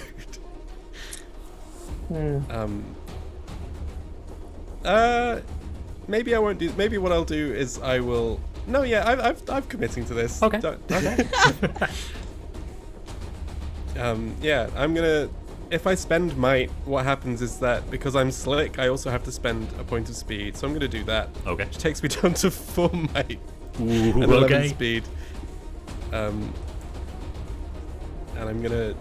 So you're going over the edge with it, correct? Yes. Okay. Because you're committing so hard, I'm giving you an asset to this. So it's level 3. Well, it's another 19. Nice. I'll take it. So yeah, you wrap your arms around and pull. It's twisting as like one leg leaves, the other come, and you're both just falling down now. Just down the side of this. It's quite far down. Far enough that it will take more than a round for you to fall to the ground. I think, however, we are at 9:30. So as Letty is falling down, Letty sees the grappling hook of another go up, and mid fall you pass each other. And we are going to go for a break. No! 10 minutes, we'll be back, and we'll see how this all turns out. Stay tuned. See you in a minute. See you later. Button didn't work. Ah!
and welcome back. Where we left off was halfway down a cliff. I guess it's a cliff. This cut out open area falling onto this curved metal floor. Letty and one of these reconstructors falling down as another is pulling itself up on grappling hooks. But the camera moves up to the top as there is one stood in front of Mazia, Clegy and Trenton. And I've realised I haven't pressed that button. That's the important button. Mazia, Clegy and Trenton, it is your turn. You've got one stood in front of you, and you see the grappling hook of the other. This is tweezer hands. The one stood in front of you is the first one with clamps. Clamp hands. One pocket man. One One man. pocket beast. Yeah. One pocket reconstructor. I had their first album.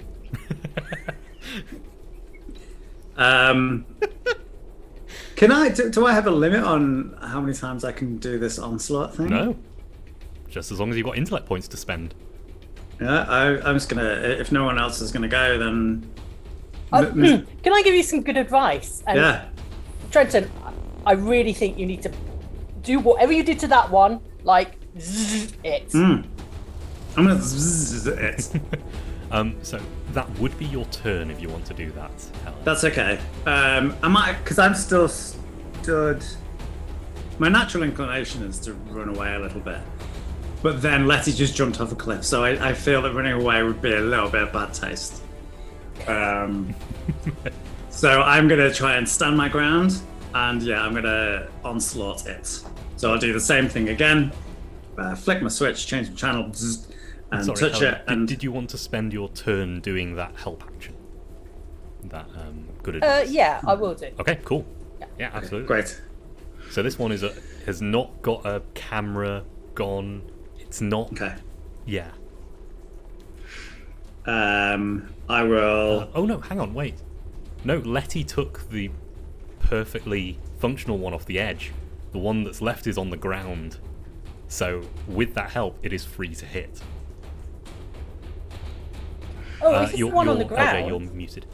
Wasn't there a third one? There is the third one that's coming up now. Oh, Right. okay. Oh, is this the So- one on the ground? Oh, I'm not going to give good advice for that. Sorry, Okay. Trenton. Oh, I thought sorry. I thought the one that was right in front of us was clamp hands, which got the Yes, pocket. I which got is that better. wrong. Clamp hands has just been taken over the edge by Letty. Ah, And okay. the one that's left is on the ground, face down, with mud on its lens, arms not Okay. working. All right, then yeah, So I'll bad just for it. Well, welder hand. So welder hand is on the ground. Welder hand is on the Welder floor. hands. Yes. Yeah. so I'll just onslaught it in the face. Okay, yeah, Does that mean I just hit? So it's a level 1 task currently. So I just need to roll 3. 3 or more. Well, it's a good job I just rolled 3. Well, that's good. So yeah, it is. Phew. You actually hit the floor slightly in front of it, but luckily there's enough kind of scratches and veins of metal through the floor that it conducts it to the one on the floor. So it jerks about. How much damage does that do again? Remind me. It does 4 points of 4 points of. This is the physical one, so 4 points of Yeah. damage. It is still moving.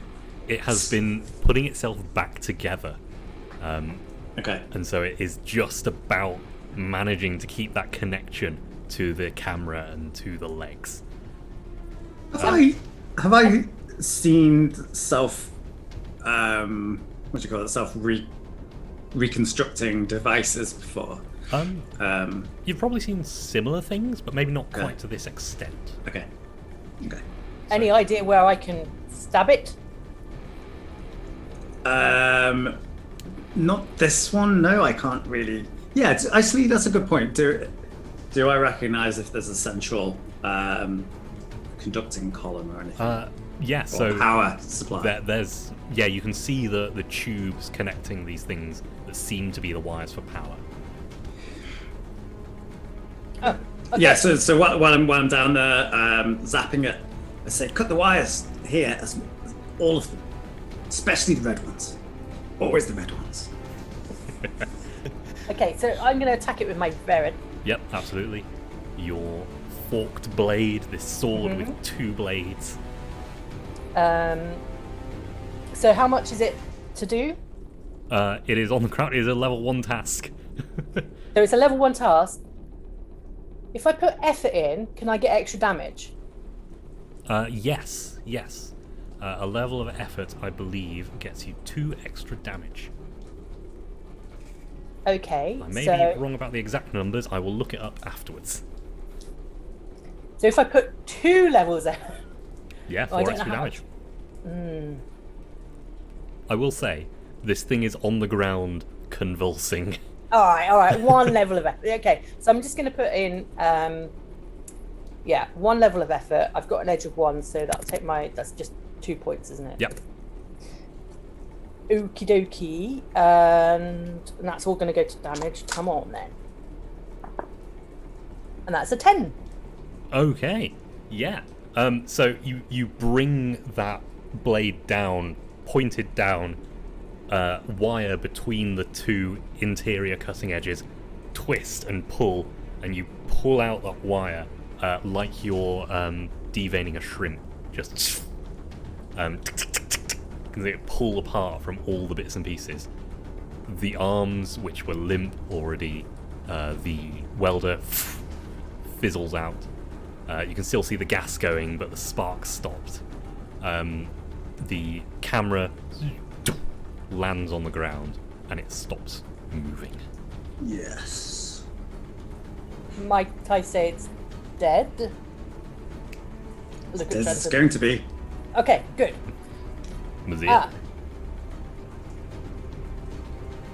So I can see that there's one sort of coming up the ledge, can't Yeah, I? you can see the grappling hook. With its.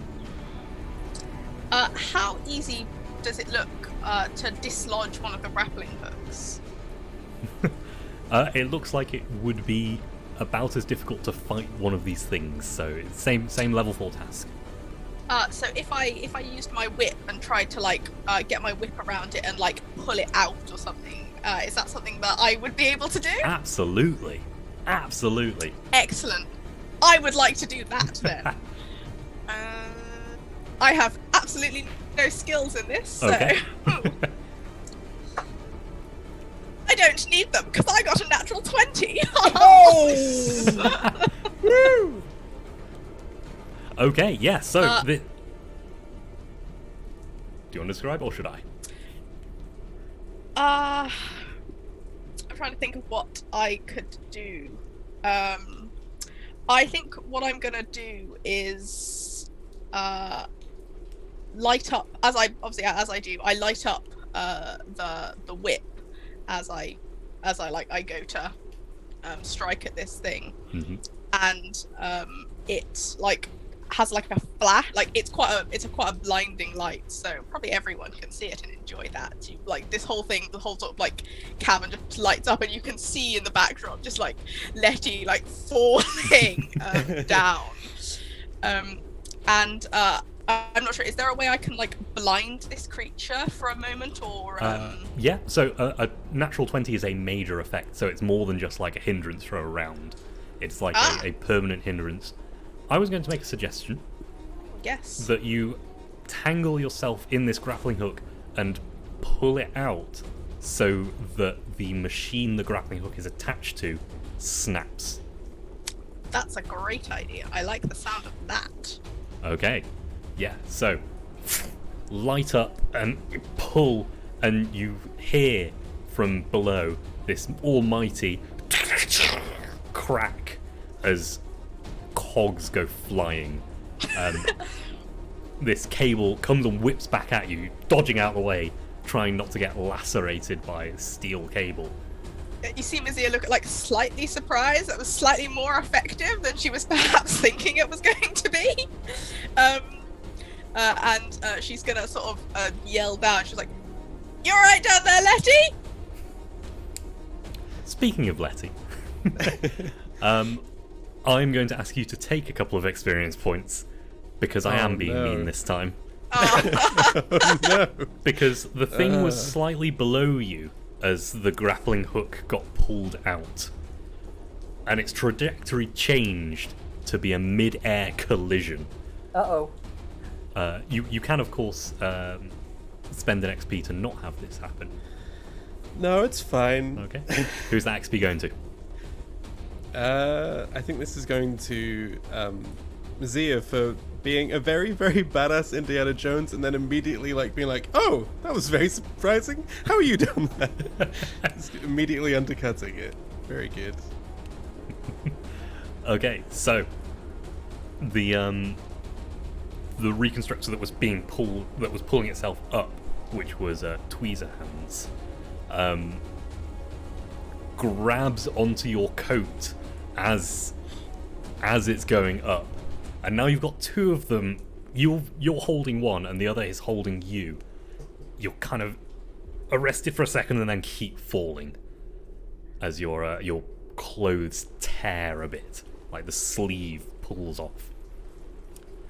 It is their turn. Oh no. Ed? Yes. Well, I mean, they're going to try and get your stuff. No, actually, the one behind you is going to try and stop itself. So, if you want to oppose it, and oppose its grappling hook to stop itself, you can. Otherwise, it will just succeed on this. Sure, I'll oppose it. Okay, In yeah. for a penny. Give me that might or speed roll to try and get in the way of this grappling hook to stop it attaching into the stone. I think this is a speed roll as she sort of knocks its aim off course, I think. Absolutely, yeah. Yeah. So I'm going to spend a level of effort to do this. Okay. Which brings me down 11 to 8 is what I'm at. Speed. Gosh, I'm getting ruined. That's the game. That's a 9. That's a 9. It would have been a 12, but you spent your level of effort. 9 is just what you need.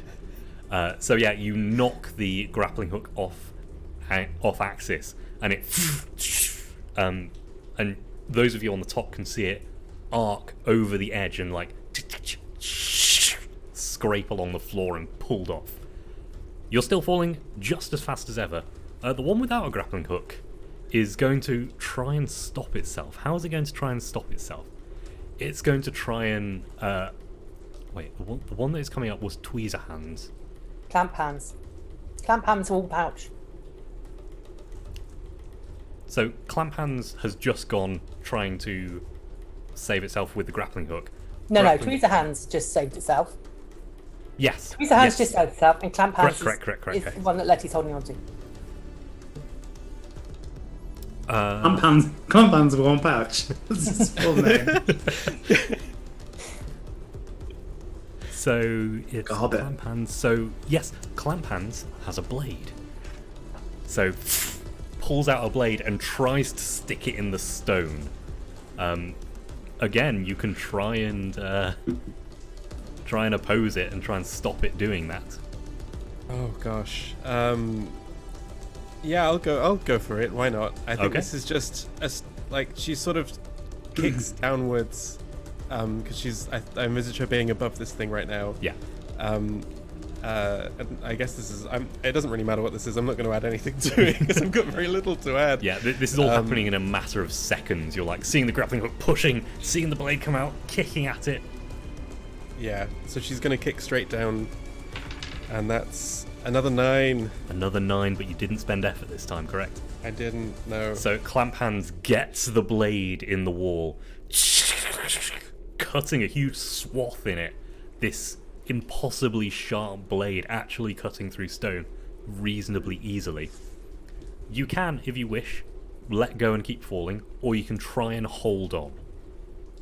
I'm going to let go. Okay, absolutely. No roll needed to let go. So yeah, Clamp Hands is halfway up with a broken grappling hook and a blade in the wall, and you are falling. At the end of your turn, you will land. What do you do? I stop falling. Oh yeah.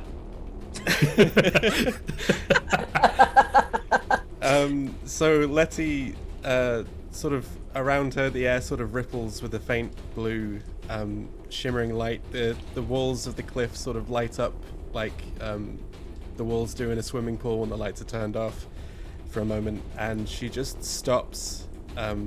She gradually just comes to a stop in midair, and then she gently alights on the wall, sort of standing as if it was the ground, looking up at this creature with its sword sort of driven into the wall. You are still with Tweezer Hands, though. So I'm going to ask her for an intellect roll to save you and not Tweezer Hands. You're going to save yourself no matter what, because you can just do that. Because Numenera is great. But we're going to see if Tweezer Hands takes the fall. Okay. Intellect roll. Do I spend? No, I've spent so much. A 10. A 10. It's not quite good enough. Oh, jeez. You can, if you wish, spend experience. I will spend an experience to redo this one. That's a 5. That's a 5. No, you arrest the fall of Tweezer Hands just as well as you arrest yourself. Both of you are now standing on the wall. Tweezer Hands, the camera looks up at you, and you can almost sense a furrowed brow, even though it doesn't have one. Confused.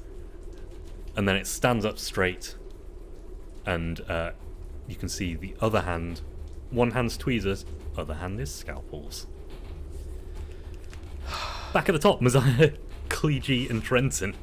Messiah, you're looking over and you've just seen all of this happen. She's just like, oh, interesting. Not great, but interesting. So I turn, if I turn, I can see that which robot's on the floor and essentially deactivated. Welder Hands. Welder Hands. Welder Hands is done. Velder Hands. Clamp Hands is in the wall with a blade, and Tweezer Hands is on the wall with Letty. Far down is Clamp Hands. Clamp Hands is about halfway down the wall. So I'd say a down? short distance.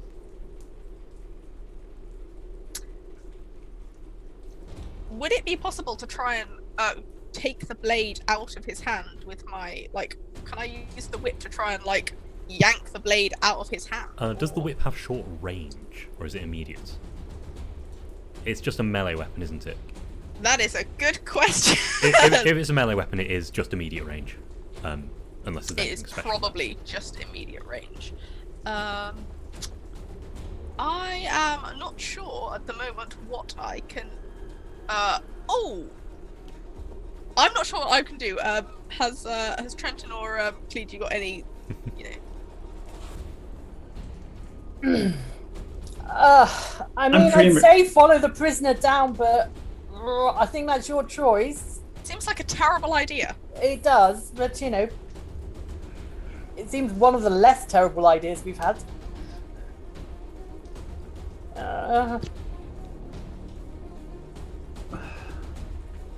Did we not learn anything from Junk Monster? What have you got in your pockets? Well, I have an instant servant, but I'm not sure. Would you please describe instant servant again? You saying you don't need a cocktail right now? Instant servant is basically unseen servant from D&D. Could I use my instant servant to go and yank this blade out from Clamp Hands? I'm not sure if... What level is your instant servant? Level 5. It is a greater level than Clamp Hands, so it can do it.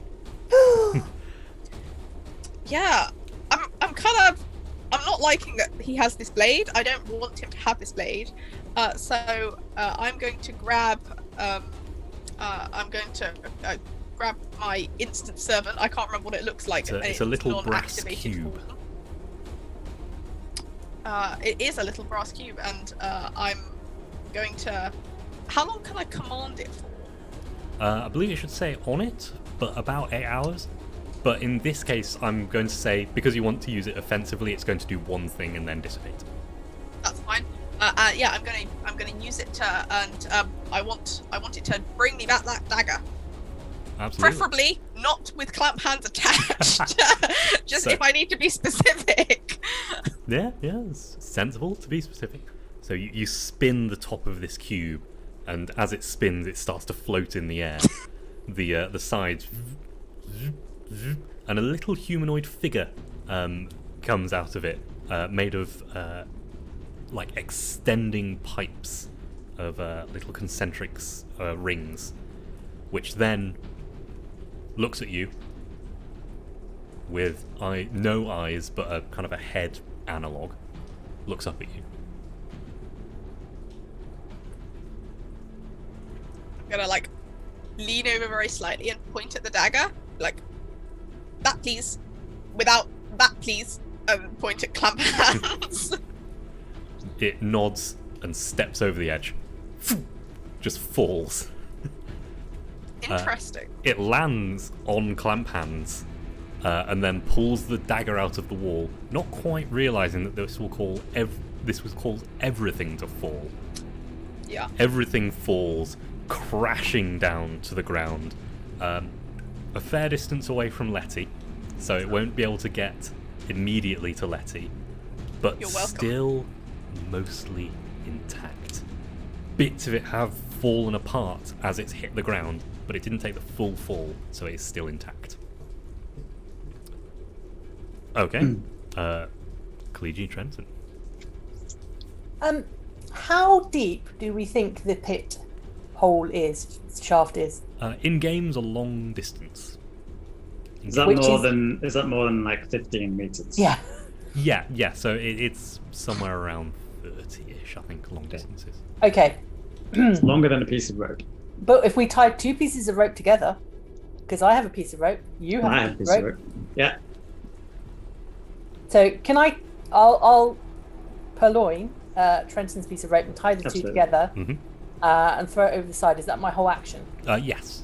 Yeah, I'll do that. Not going to take a roll for it though, because it's easy enough to do a sensible enough knot. You're adventurers, you know how to knot ropes. What we've seen of Letty, do we know if Letty can float up this far? Letty? You've seen her float around. Not a distance though. You haven't seen her float a distance. She's currently stood on the wall as if it was the ground. Yeah. So yeah, a rope might be handy. Yeah. Okay, yeah, so Kliji grabs the rope, ties them together, throws it over the edge. Letty, you see it, and then it gets in your little bubble of gravity and sticks to the wall. And is there anything for me to tie it onto at the top? It is do a I have to hold featureless corridor currently. Yeah. Okay, so I'm holding on to it. Yes, then. I've tied it around me physically. Let's put Okay, it that way. cool. You're quite strong as well, aren't you? Yeah. Do you need me to hold it as well? No, Or you've got this. I'll have this for now. I think you probably might be needed down the rope. Oh, do you want me to go down? I see. Okay, back to Cleety. Well, I mean, I mean, I need to look after the prisoner, and I think you might need to disable Wold clamp hands. Okay. Look at the disabled machine on the floor. I was so ready to start taking it apart and finding out what was going on. I was like, oh, but, okay. And I will abseil down to the bottom. Okay. I guess that's an action. Yes. So, because it is a long distance, it actually takes 2 turns to move that distance. Okay. So you'll get halfway down this time. Okay. And my onslaught acts at short range, It and does. it's currently long range, isn't it? So well- halfway down would be short. It would be in short range if you're halfway down the rope. Okay, great. Okay, Reconstructor's turn. Tweezerhands is getting used to the new gravity and sees Letty. Does some calculations.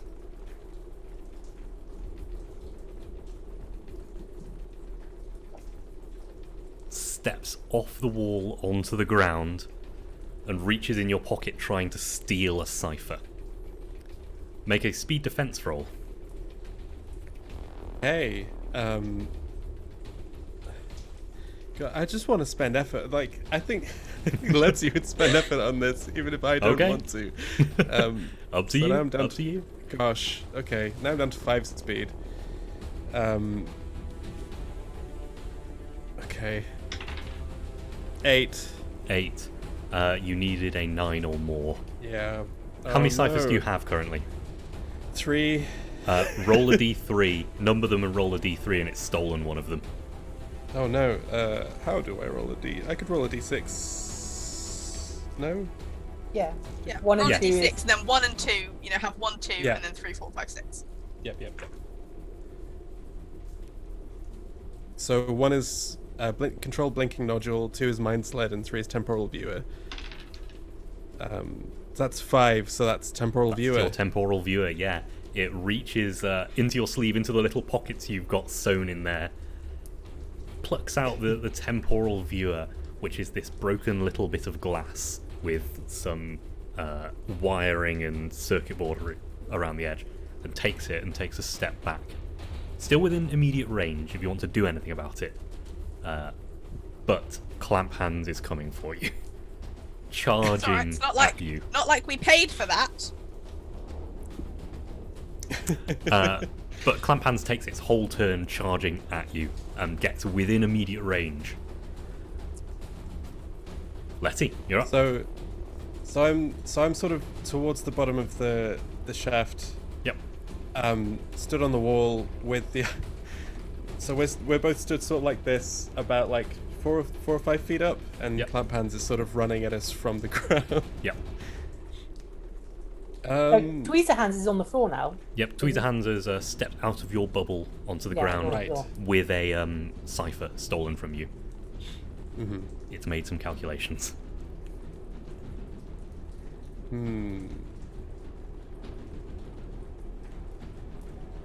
I just want to steal it back. It's in immediate range. You can do it. Speed roll. I've got training in stealing, performing sleight of hand, and lockpicking, so I can definitely Oh, absolutely. steal this boy. I've also got. I'm trained in hedge magic. Could I try and sort of pickpocket this thing by, like, sort of not even touching it? You know, I'm going to allow that. It has only got it in Tweezer Hands, so its grip is not as great as it could be. Cool, amazing. So she sort of reaches out like a Jedi, I guess, and tries to steal this thing. Well, yeah, she sort of jukes to one side, and as she does, sort of tries to pull it away. This dice is going in jail. This is 5. Oh, you needed a 6. No. Just want the yeah. stuff. No, it just takes it and secretes it in a little, like, behind a few wires in its chest. There's only one way you're getting that back. How dare you? Mazia How Cleveland, dare you? Trenton. I will continue. Actually, I'm within short range now. Yep. Hanging from the rope. I'm going to go for probably the one that's nearest, without even assessing, the danger situation. Just the one that's nearest Freshwater Letty. Well, they are both. They're both those. Yeah. So you've got Clamp Hands, who seems to be charging at Letty. And In that you've case, got- I'll go for Clamp Hands. Okay. Yeah. And again, onslaught, 4 points of damage if it hits, and I will put a level of effort into Yeah, it. absolutely. For damage or attack For attack, just so it hits. for the roll. They both look alright, don't they? They both look like they've got a little bit of Tweezer Hands has not been touched. yeah. That's what I thought. Clamp Okay. Hands took a hard fall. Okay. I rolled a 13. 13 is good enough. Okay, that's 4 points of damage to Clamp Hands. Absolutely. And that is enough for Clamp Hands as it's charging to just kind of crumple onto the ground. Excellent. The Clamp Hand kind of strays into Letty's bubble and slams against the wall. So it's lying awkwardly with a hand on the wall as if it's the floor. Excellent. You've only got Tweezerhands left. I think we're out of initiative now because Tweezerhands is definitely backing away, seeing that you've destroyed the other two. Unless you want to do anything about its cipher that you've managed to nick. Does my instant servant come back with the knife? Yes, it scampers up the rope. So climbs Over me? Trenton. Yeah, exactly. Over Trenton. Tickles. Dragging this blade, which is very heavy for it, scoring a line in the stone the whole way up. And yeah, brings you this blade. Very carefully lifts it over the rope. I'm not going to be quite that mean. I've been mean enough. And presents it.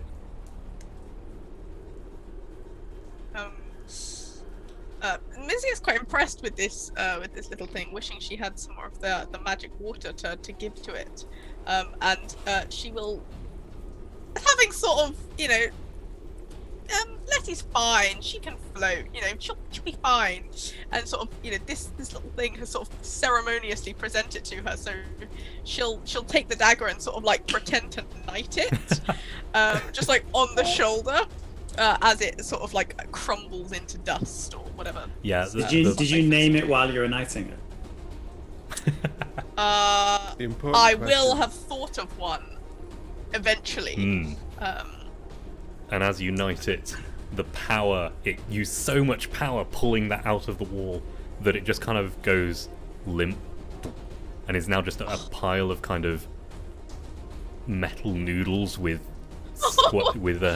bronze squares on the ends of it. Could have been Sir Noodle.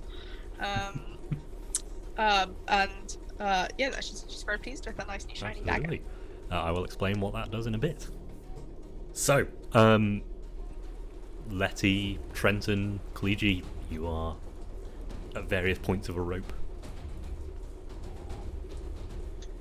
So Kliji has got tears in the eyes after seeing the instant servant present the knife, be knighted, and then die. In really, really touched him.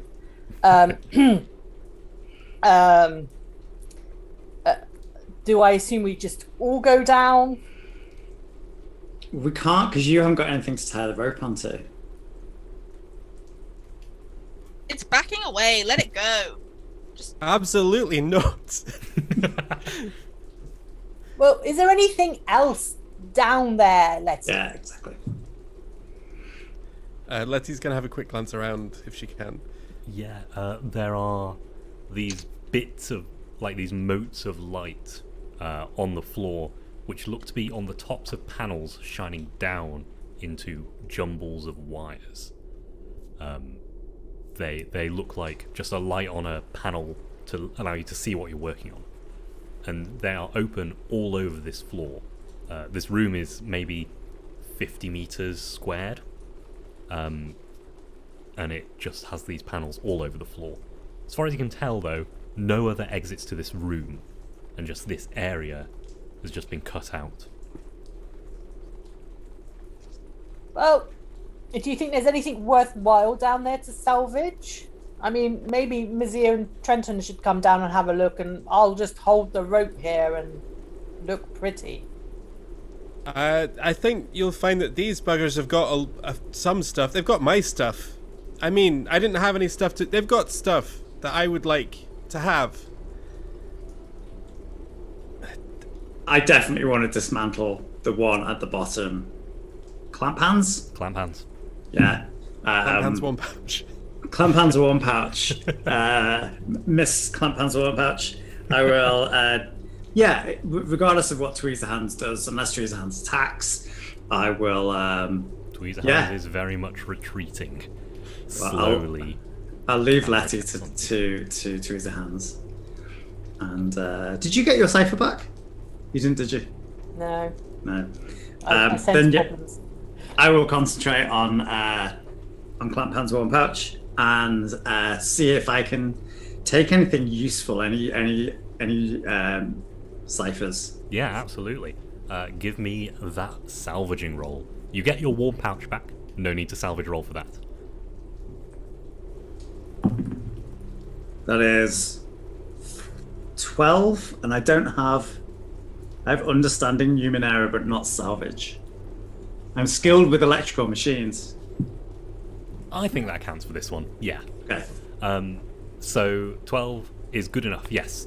You find a couple of bits and pieces in this. So the way ciphers work in Numenera, you're just repurposing technology you find. You don't find a fully formed cipher. You find bits and you plug them together and go, ooh, that could work.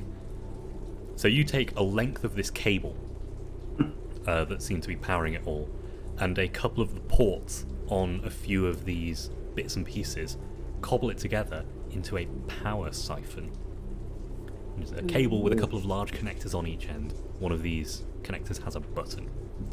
And it transfers power from one device to another. It can drain the power from one cipher to fuel another that has been used but is still intact. Oh, okay. But then after that, the cipher who's had a second use breaks. Okay, great. But you can also recharge an artifact that has been depleted with another artifact, if you want. But it has to be the same level or lower than this cipher. And this is a level 4. Okay. I will put that all Yeah, could you? in the Discord. That'd be wonderful.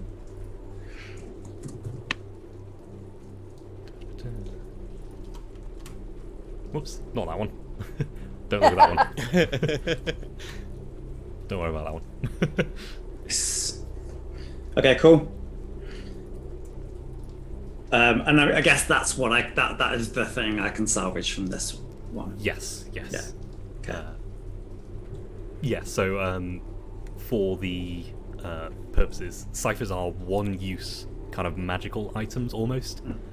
They get one use and then they are depleted. This one just powers up other ciphers. So, Letty, you're going after Tweezerhands.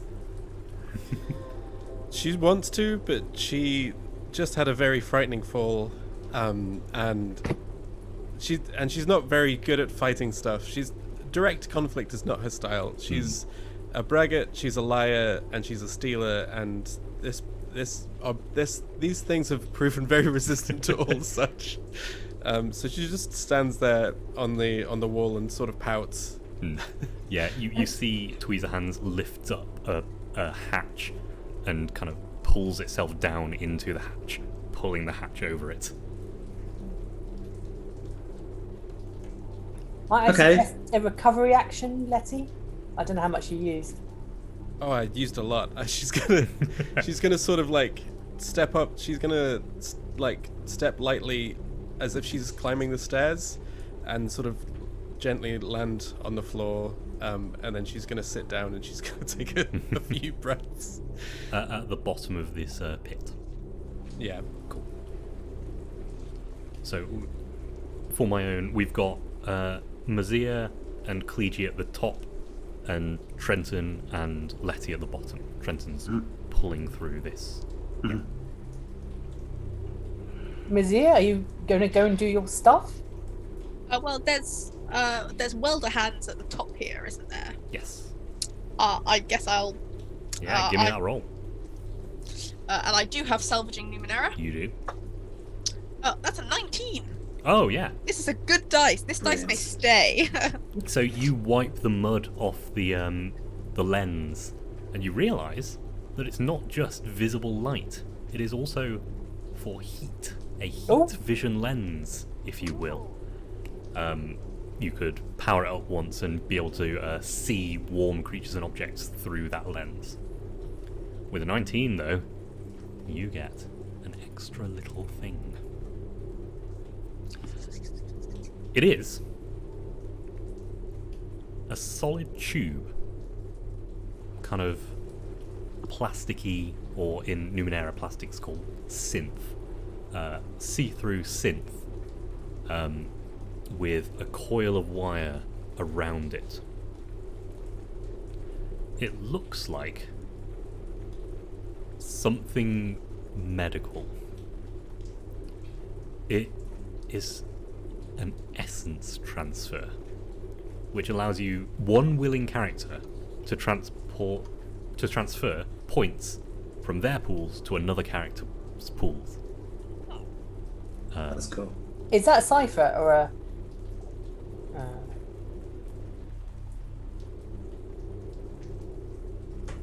Nice. I will put both this.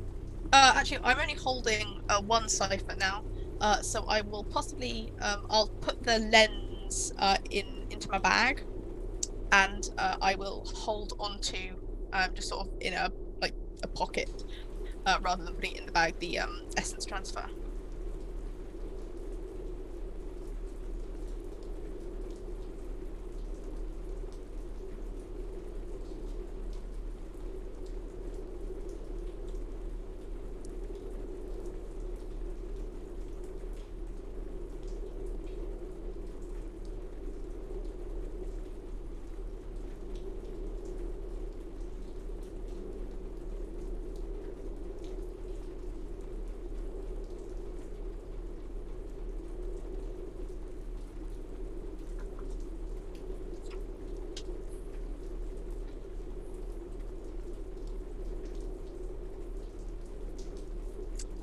I want to say it's a bag of holding, but I know that that's not right.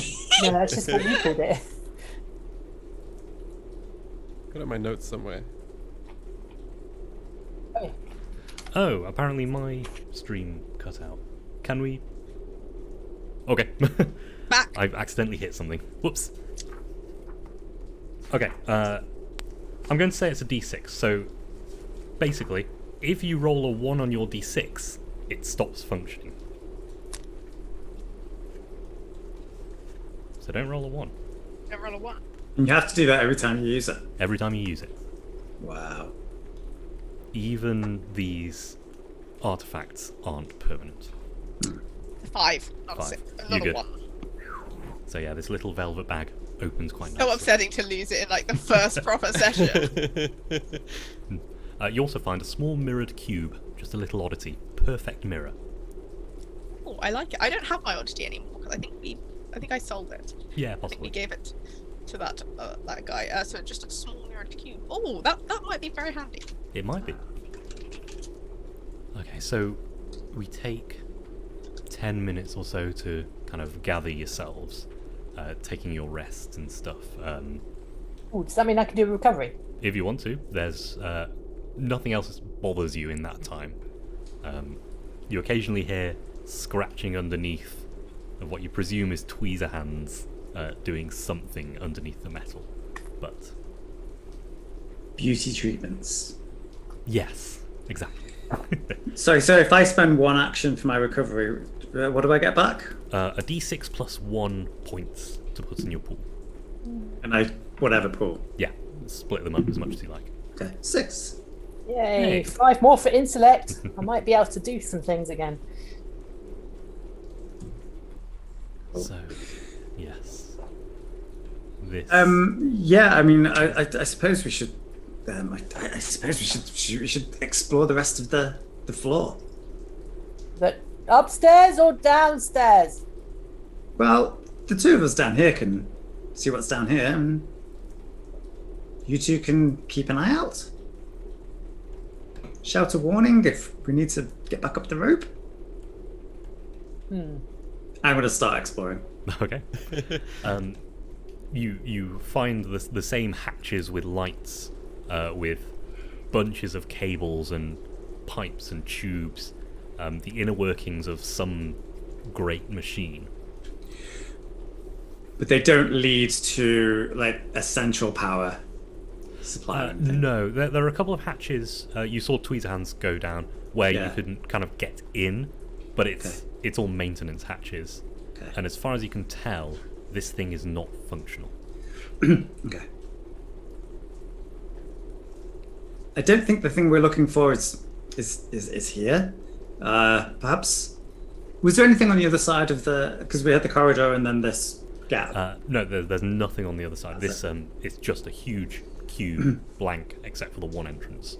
Okay. Then I suppose it's back to the other rooms. Are you talking about the corridor downstairs or the corridor upstairs? There isn't a corridor downstairs, is there? Just a big open space, wasn't it? It's Yeah, just an okay. open space. Yeah. So back into the corridor and check the doors. As you sort of climb, you're sort of climbing up the rope, and Letty's just walking beside you. Love it. Yeah. So you'll make your way back up to this moss-covered corridor. Has a few more scrapes in the ground now than it did before. But you can see scrapes which were clearly the feet of these reconstructors moving back and forth to a couple of these rooms. Okay. Which rooms did they go for? They went for the last two.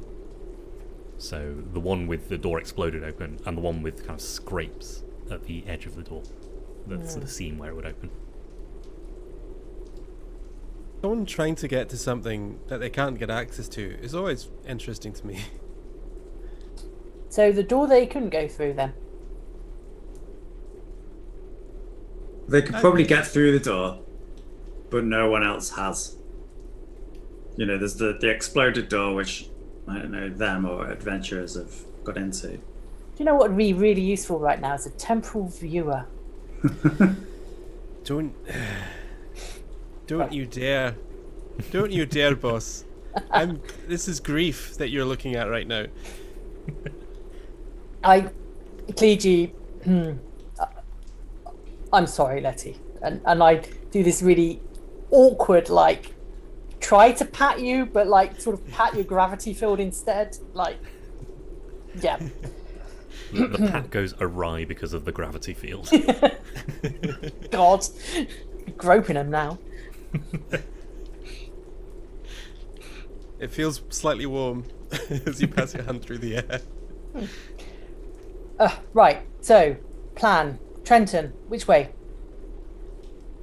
Did we had a look through? We had a look in the room with the broken door, didn't we? Yes, and you saw beyond it a corridor. That's right.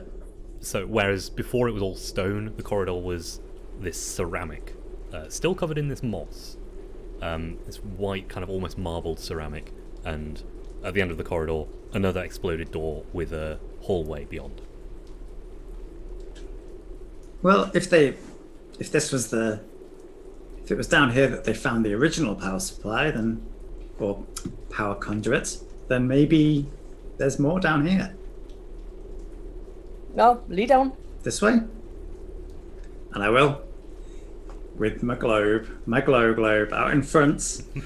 Probably gripping my wrench a little bit tighter at the moment. Getting ready. Absolutely. A little bit more on guard. So you're going through the broken door. Yes, exactly. Cool. Down that ceramic corridor. Absolutely.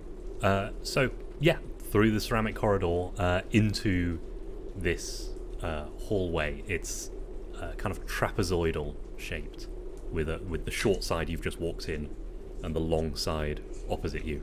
The walls coming out at an angle. You can see a couple of doors to the left and right, both marked with different symbols over the top, but both look loose on their hinges. The wind that you've let in by opening the front door is now blowing these ever so slightly in the wind. What are the symbols above the door? They're ancient symbols that you don't know how to read, but if you want to give me a roll, you can try and decipher them. If there you anything do, about can I them in try the and help? book? Yeah. I'll try and help from my studies at Vino and using the book. I'll try and Can help I with that. just go, Trenton, maybe you would be better to try and interpret those and I can, but they are, ancient symbols, and we've all been around different areas of the land, and might be fine, helpful I will. to have a look. So I've got 2 assets. Yes. And this is intellect, is it? Yes, definitely. And by the way, this is starting at a level 7 task. Oh, So we're down to 6, 5, 15 or more. Fine, I'm just going to roll. I'm not going to... Okay. Oh, it was 15 and it bounced onto 7. But I'm going to have some late inspiration. Okay, absolutely. So now I get... Oh, hold on. Can I have an extra asset if I've already got 2 assets? I'm going to say yes. Okay. So now it's... Oh, I will roll different lights. Now it's level 12, yeah? And that is a 15. Hey! The one on the left, you think, has something to do with creation? The things you use to make other things. And the one on the right is power, but not as in power generation, as in like a leader has power. Control more power? That kind of thing. Okay. Well, this one sort of might be creation, and this one might be control, power, lead. It's the best I can do. No, the doors are closed. Yes, but they're loose on the hinges. What do we think? Concentration, creation, or power? Some fun combination of the two. Probably. Yes, but we can't actually go in between both doors, so maybe choose one or the other. Left? Left it is. Okay. So you walk out of this kind of entrance hall area, which there were benches stacked against the walls and the remnants of an ancient campsite. I say ancient, about 50 years old, you reckon. All overgrown with moss. And you push this door open and you see racks and racks and racks of tools. Ooh. All quite mundane, it looks like. Those kind of pegboards you keep spanners on. Although, of course, they're not just normal spanners. They're 5-sided spanners? I don't know. they are unusual to you, definitely. Love it. Not really like a made. Klein bottle, but a spanner, so it sort of goes inside itself. You're like, Yes. how does that work? Not really made for human hands, you reckon? I'm still going to take some tools. If there's any pouches left in my tool belt, which there possibly aren't, but I might double up and just take some of the most You've got a interesting pack as looking well, ones. so Yeah, that's true. And I've probably lost my rope, so I've got a little bit of room. yeah, I can absolutely. stash things Putting in. some of these weird tools in. Yeah, just like selection of special spanners. Above you, you see the same room, upside down, like a mirror, but you're not in it, and there is not as much moss in it. The wall is curved, so it's kind of like an L shape where the inside of the L is curved. And you can see a window. It's a huge open, well, not open, but a huge see-through window. And you can see a cylindrical thing sitting in the middle. So where this room is an L, the room next to it, the room on the right, if you were to go through the doors, is kind of a mirror image cradling this circular room, which seems to be floating by itself in this open area. And behind it, there is an array of what look like generators. Behind the cylinder or behind the room? of Behind the cylinder? cylinder. Okay. Again, floating of their own accord. Are they what we're looking for, Trenton? I think the cylinder is, and I think they're powering. That the cylinder is siphoning or channeling the power from the generators. Do I think that's right? Yeah, Okay. possibly. This cylinder in the center is kind of large enough to be a room in its own right. Oh. Go. slightly bigger than we were anticipating. It's going to be difficult to bring back. Are we looking for some sort of pyramid object? Yeah, that's what I It's thought. slightly smaller than that. Or something related to it. Can I drift up towards it and sort of have a closer look? Yeah. Try and see if I can understand exactly what this bit is. Yeah, so as you kind of drift around it, you see a door. Shut, solid, but with a window in it, round the back. And this thing is gently spinning. So you look through that window and you see what look like pods. Tall, almost cylindrical things with glass in the front, and a seat, and what look like hooks for armpits, but 4.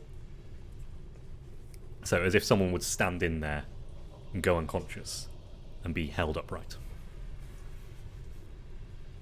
There's some sort of room in here. This is a weird chamber. In the center, there is sort of a control panel with a triangular hole in it.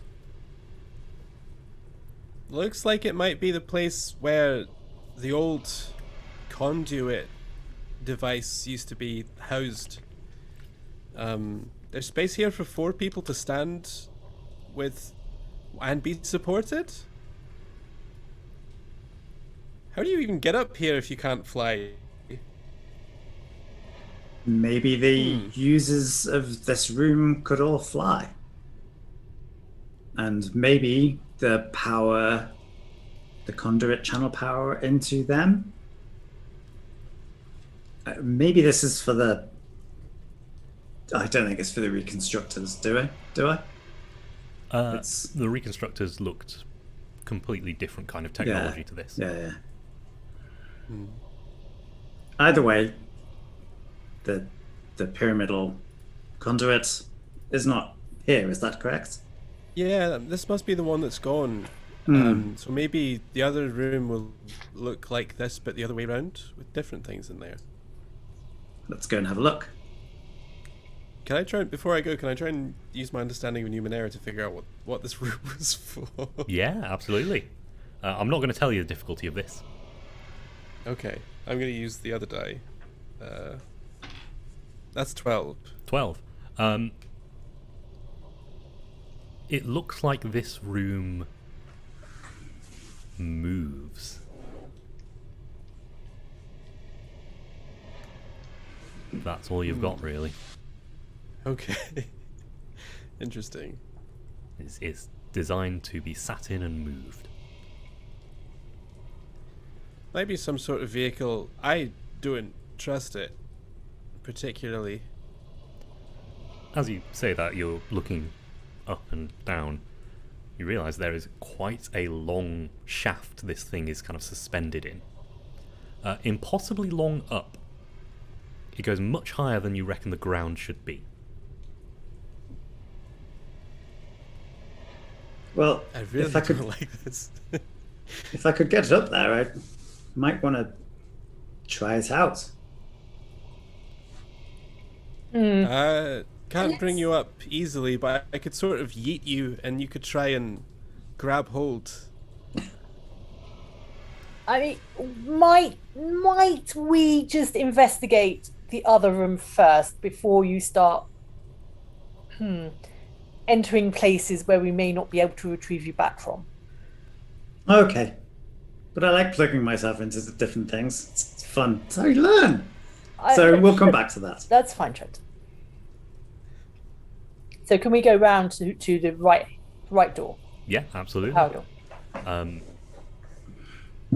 Mirror image of the room before, but where in the other room there were ranks and ranks of tools, this one has ranks and ranks of panels with buttons. Ooh. It has the same mirror above it, but this time it isn't reflecting... it is reflecting the room, but it's reflecting the room as it looks, with all the moss, but still without you. you can see the door of this cylinder has spun round slowly now to face this room, and it's got the same kind of see-through synth window, and a gap in the control panels kind of at the center of the window. And the door is slowly swinging around to it. Is there any indication of what these buttons are connected to? Is there a user manual? If there's a desk or anything, like, are there any instructions? Can I have a poke around, see if I can find anything? You can try. But there won't be any instructions. It will be getting under it and figuring out what the cables are all connected to. Mazia will sort of go under there and sort of like have a look and just sort of, she'll see that there are wires, she'll sigh, she'll touch one of the wires and just light it up, and sort of like follow it round for a moment, and then she'll just like reach her hand out and sort of like yank Trenton a little bit, not like forcefully or anything, but just like a little pull, to let him know that there's something down here that she's not really that interested in particular wires, but she knows that Trenton might be. I'll definitely get down, get under there. Could you shine a little bit of light just there? That'd be wonderful. Yeah, so if I touch a wire, does it like illuminate the whole wire, or is it? I think it illuminates a point on it. So she'll like sit there and just like light up any bits that Trenton needs. Yeah, absolutely. That counts as an asset. Cool. What am I exactly trying to do here? I'm trying to figure out if this panel can bring that room down and open the door. Yeah, absolutely. And it's 19. 19. Ooh, nice. 19. Yes, indeed. These controls, you are confident enough to start fiddling with a few of the dials. And one of the dials spins, and you see the machine, the cylinder, spinning with the dial. So Okay. you line it up, and there's another thing which you saw was connected to the floor, just in that gap. And you press it, and the synth splits, and a gantry opens out, giving you direct access to this cylinder, which now seems to have sat itself in place. Great. You also find, because you got a 19, one of these other control panels to the side has a dial which is connected to the mirror.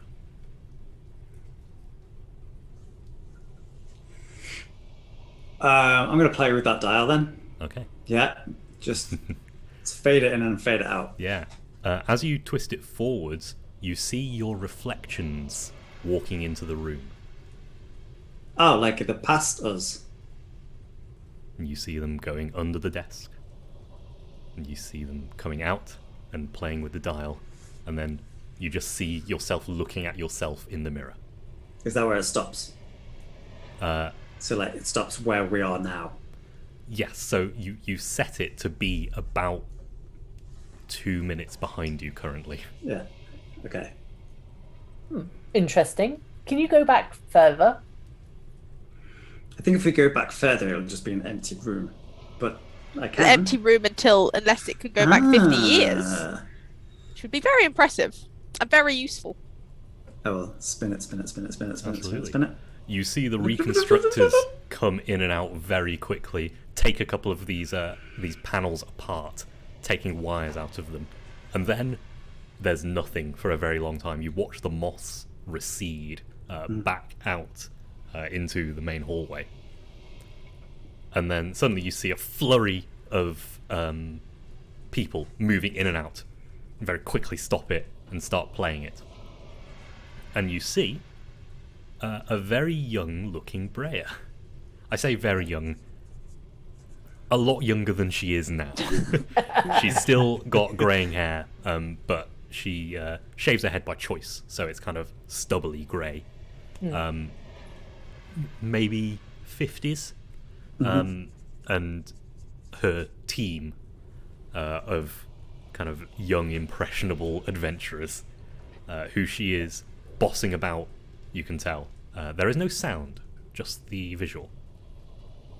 But you see them, one somewhat like you, glasses, you see the robes, actually, of the Vathika Institute of Numenera and Odysseys. Got there. Nailed it. Figuring out the same things that you're figuring out.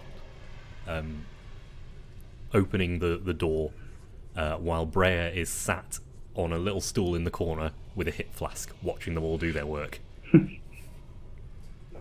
Do they go into the room? They do, Yeah. eventually. And they carry out this huge triangular cylinder. This solid metal, as far as you can tell. Triangular prism, triangular cylinder. They're all struggling under the weight, and Breya doesn't seem to care. You do also notice that one of them manages to extend a gantry out to the generators. And you can't really see the mirror beyond there, but you see them go out to the generators. And then come back. With anything, or just come No, back? just come back. Well, okay. She definitely said something about generators. So, any chance you can do what they did and get the thing to go to the generators? We don't need generators, though, do we? We can... So those three generators, Letty could tell were running. They must be being powered from somewhere. Well, or they're powering something, surely. If they're generators, they must be powering something. And aren't we looking for a power conduit? Yeah. Okay, well, back under the desk it is. And I'm going to try and see if I can figure out how to get the other gantry to go out to the to the generators. Yeah, I'm not even going to take a roll. Yeah. You took, Especially you got by 19. watching the other people and what they Absolutely. did before they extended the gantry. Yeah, so you extend out that gantry to the generators, and it extends out all the way, a full semicircle, and attaches to the tools room, so you can get to the generators and kind of work on them. Excellent. Can I walk towards the generators and take a look at them then, please? Yeah, absolutely. And investigate them. And I'd like to say now, my flex skill is generator mechanics. Of course it is. Wow. Absolutely. Andy. Yeah, there is, however, a little force field around them. And you can see a little thing plugged into the top of the generator that doesn't look like it was here originally. It looks like it's been added later. And in fact, sorry, this was a detail that I forgot. The guy who went out to the generators had that in his hand. Oh. And it seems to be protecting them. Okay, Can I well, there's some sort of reach force out field here. to- Guys, any help? Letty sort of tilts her head and then tries to reach out with her hedge magic to sort of pluck it through the force field. I think that would just work. Yeah. So you pluck it out of the generator, it sparks a little, and then the force field, and the little dome-shaped thing you pulled out goes dark. Excellent job. I'll have a look then. Can I examine the generator and trying to establish how they're working and maybe what they're connected to? Yeah, what give me they're that roll. powering. Ooh. Is this intellect? Yes. What sort of level am I looking at the moment? You're looking at about a level 4 for basic information, 5 for anything more. So if I apply, can I apply 2 levels of effort then? Yep. So that'll be 2 and 3. 5. Yeah. So now that's 3 assets basically, isn't it? And it is a 15. Absolutely. Yeah, so these 3 generators, you can see at the heart of them all have a little triangular prism which they are all wired into. Much, much smaller than the one you're looking for. You reckon, from the way it's behaving, that it is sending power a very long distance away.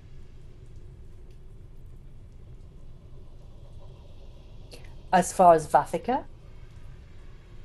Yeah, you reckon so.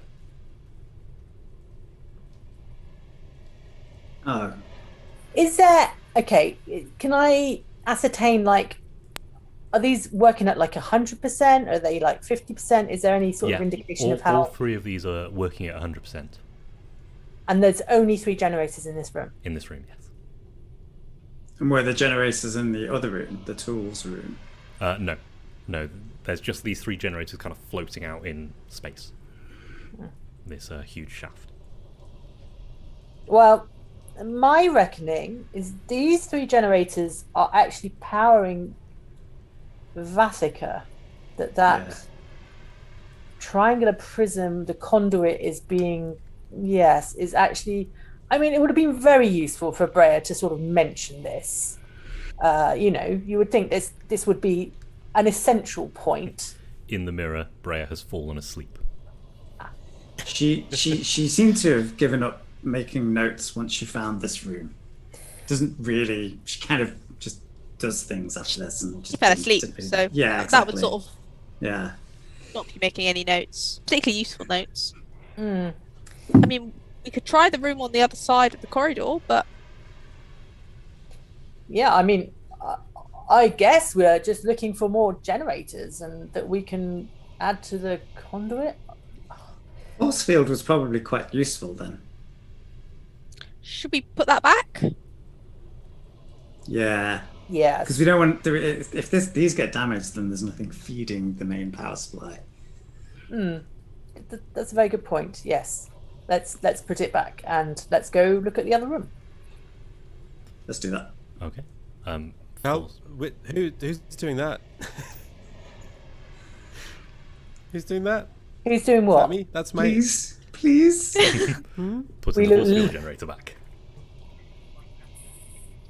It's gonna take a little intellect roll because you've got to wire it back in. Oh, right. Okay. It's not just a case of plug. Nope. Yeah. Okay. Well, if I was just being freshwater Letty being petty.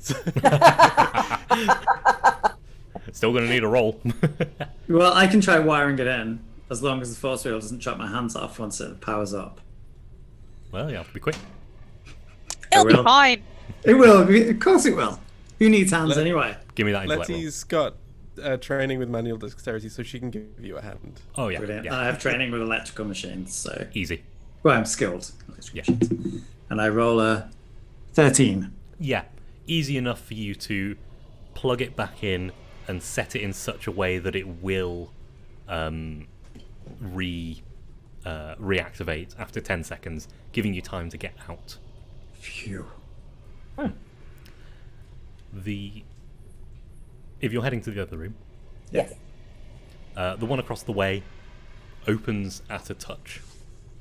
The doors slide open. This room seems to be in much better condition than the one on the other side. You can see the scrapes on the floor where the reconstructors have taken up moss with their feet. And you find the same rooms, the same tools room, the same control room, the same spinning cylinder, and the same generators. The generators are not on, but you've just seen how these ones work. So with your generator repair skill, help from Trenton, and the asset from knowing how the other ones work, it is free to turn And the these on. special tools. And the special tools. Yeah. Yes. Free to repair these and get all 3 of these generators running. Brilliant. You spin the central column around so the door is facing the control room. You get into the central room and it is the same as the other, except there is a metal triangular prism in the middle. We'd have just gone in here first. But then we wouldn't have known how it worked. So, it It was worth it. All a learning experience. Who's got the floaty device? Oh, yes, I have. I check my pockets to make sure I've still got the floaty device as I look at Letty. Letty looks wounded and hurt. And I And pull you it find out. it still in your pockets. Do we need to do the generators first and then move it, or do we move it and then do the generators? Either. I think we're going to be moving it back while the smaller generators are feeding. I assumed from you'd what already done the generators. Yeah. Oh, okay, fine. Yeah. Okay. Okay. I get Okay. I get the spike out and I spike the thing, Okay. the triangular prism. I would like everyone to take an experience point. Oh! As this prism activates with this cipher in it, starts discharging, spiking bolts of blue electricity at these 4 pods.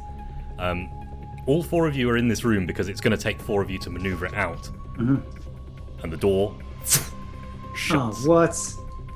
and the room falls. Free fall through the air in this room, not tumbling, perfectly straight vertically down. Falling for what seems like forever. After a while, actually, it becomes a bit dull. You're getting used to zero gravity moving around. Letty, of course, is a natural. Until it stops. Pulling itself up with such G-force, you're all slammed to the floor. Everyone takes 5 might points. Letty, you can get off with 3 because gravity. Ouch. As you're slammed into the floor as this thing decelerates, and then less smoothly than it has before, jerks, crashes, and comes to a stop. And Let's get this out quickly.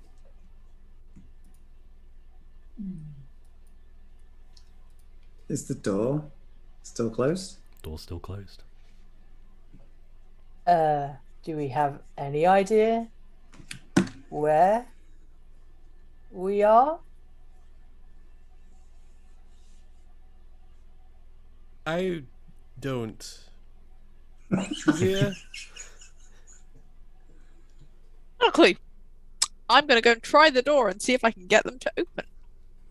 It takes a bit of work, but after a little bit of jiggling around, you lever the door open, and you see it's kind of at a strange angle. You had to climb up and lever it. Looking up, this rough-hewn cylinder of smoking rock, empty cylinder of smoking rock, kind of the same width as the shaft, but it looks like it's been freshly dug. And you can see it's at a strange angle, so the bottom of this cylinder is poking out of a wall of rock. You're climbing up and looking out, and it's windy. And you look down, and there's hundreds of meters below you. Sheer wall of rock. You look up, there's hundreds of meters of rock above you. You look out over a completely unknown landscape to you. Trees you haven't seen before. And you can see this sheer wall of rock extends out and curves like a huge part of a circle, disappearing off into the mist in the distance. You have no idea where you are, and you're 100 meters off the ground. And that is where we're ending. No! Oh! I'm never gonna go home.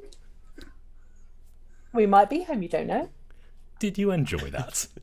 That was nice. Oh, that was Really good. amazing. Well, Thanks, Ed.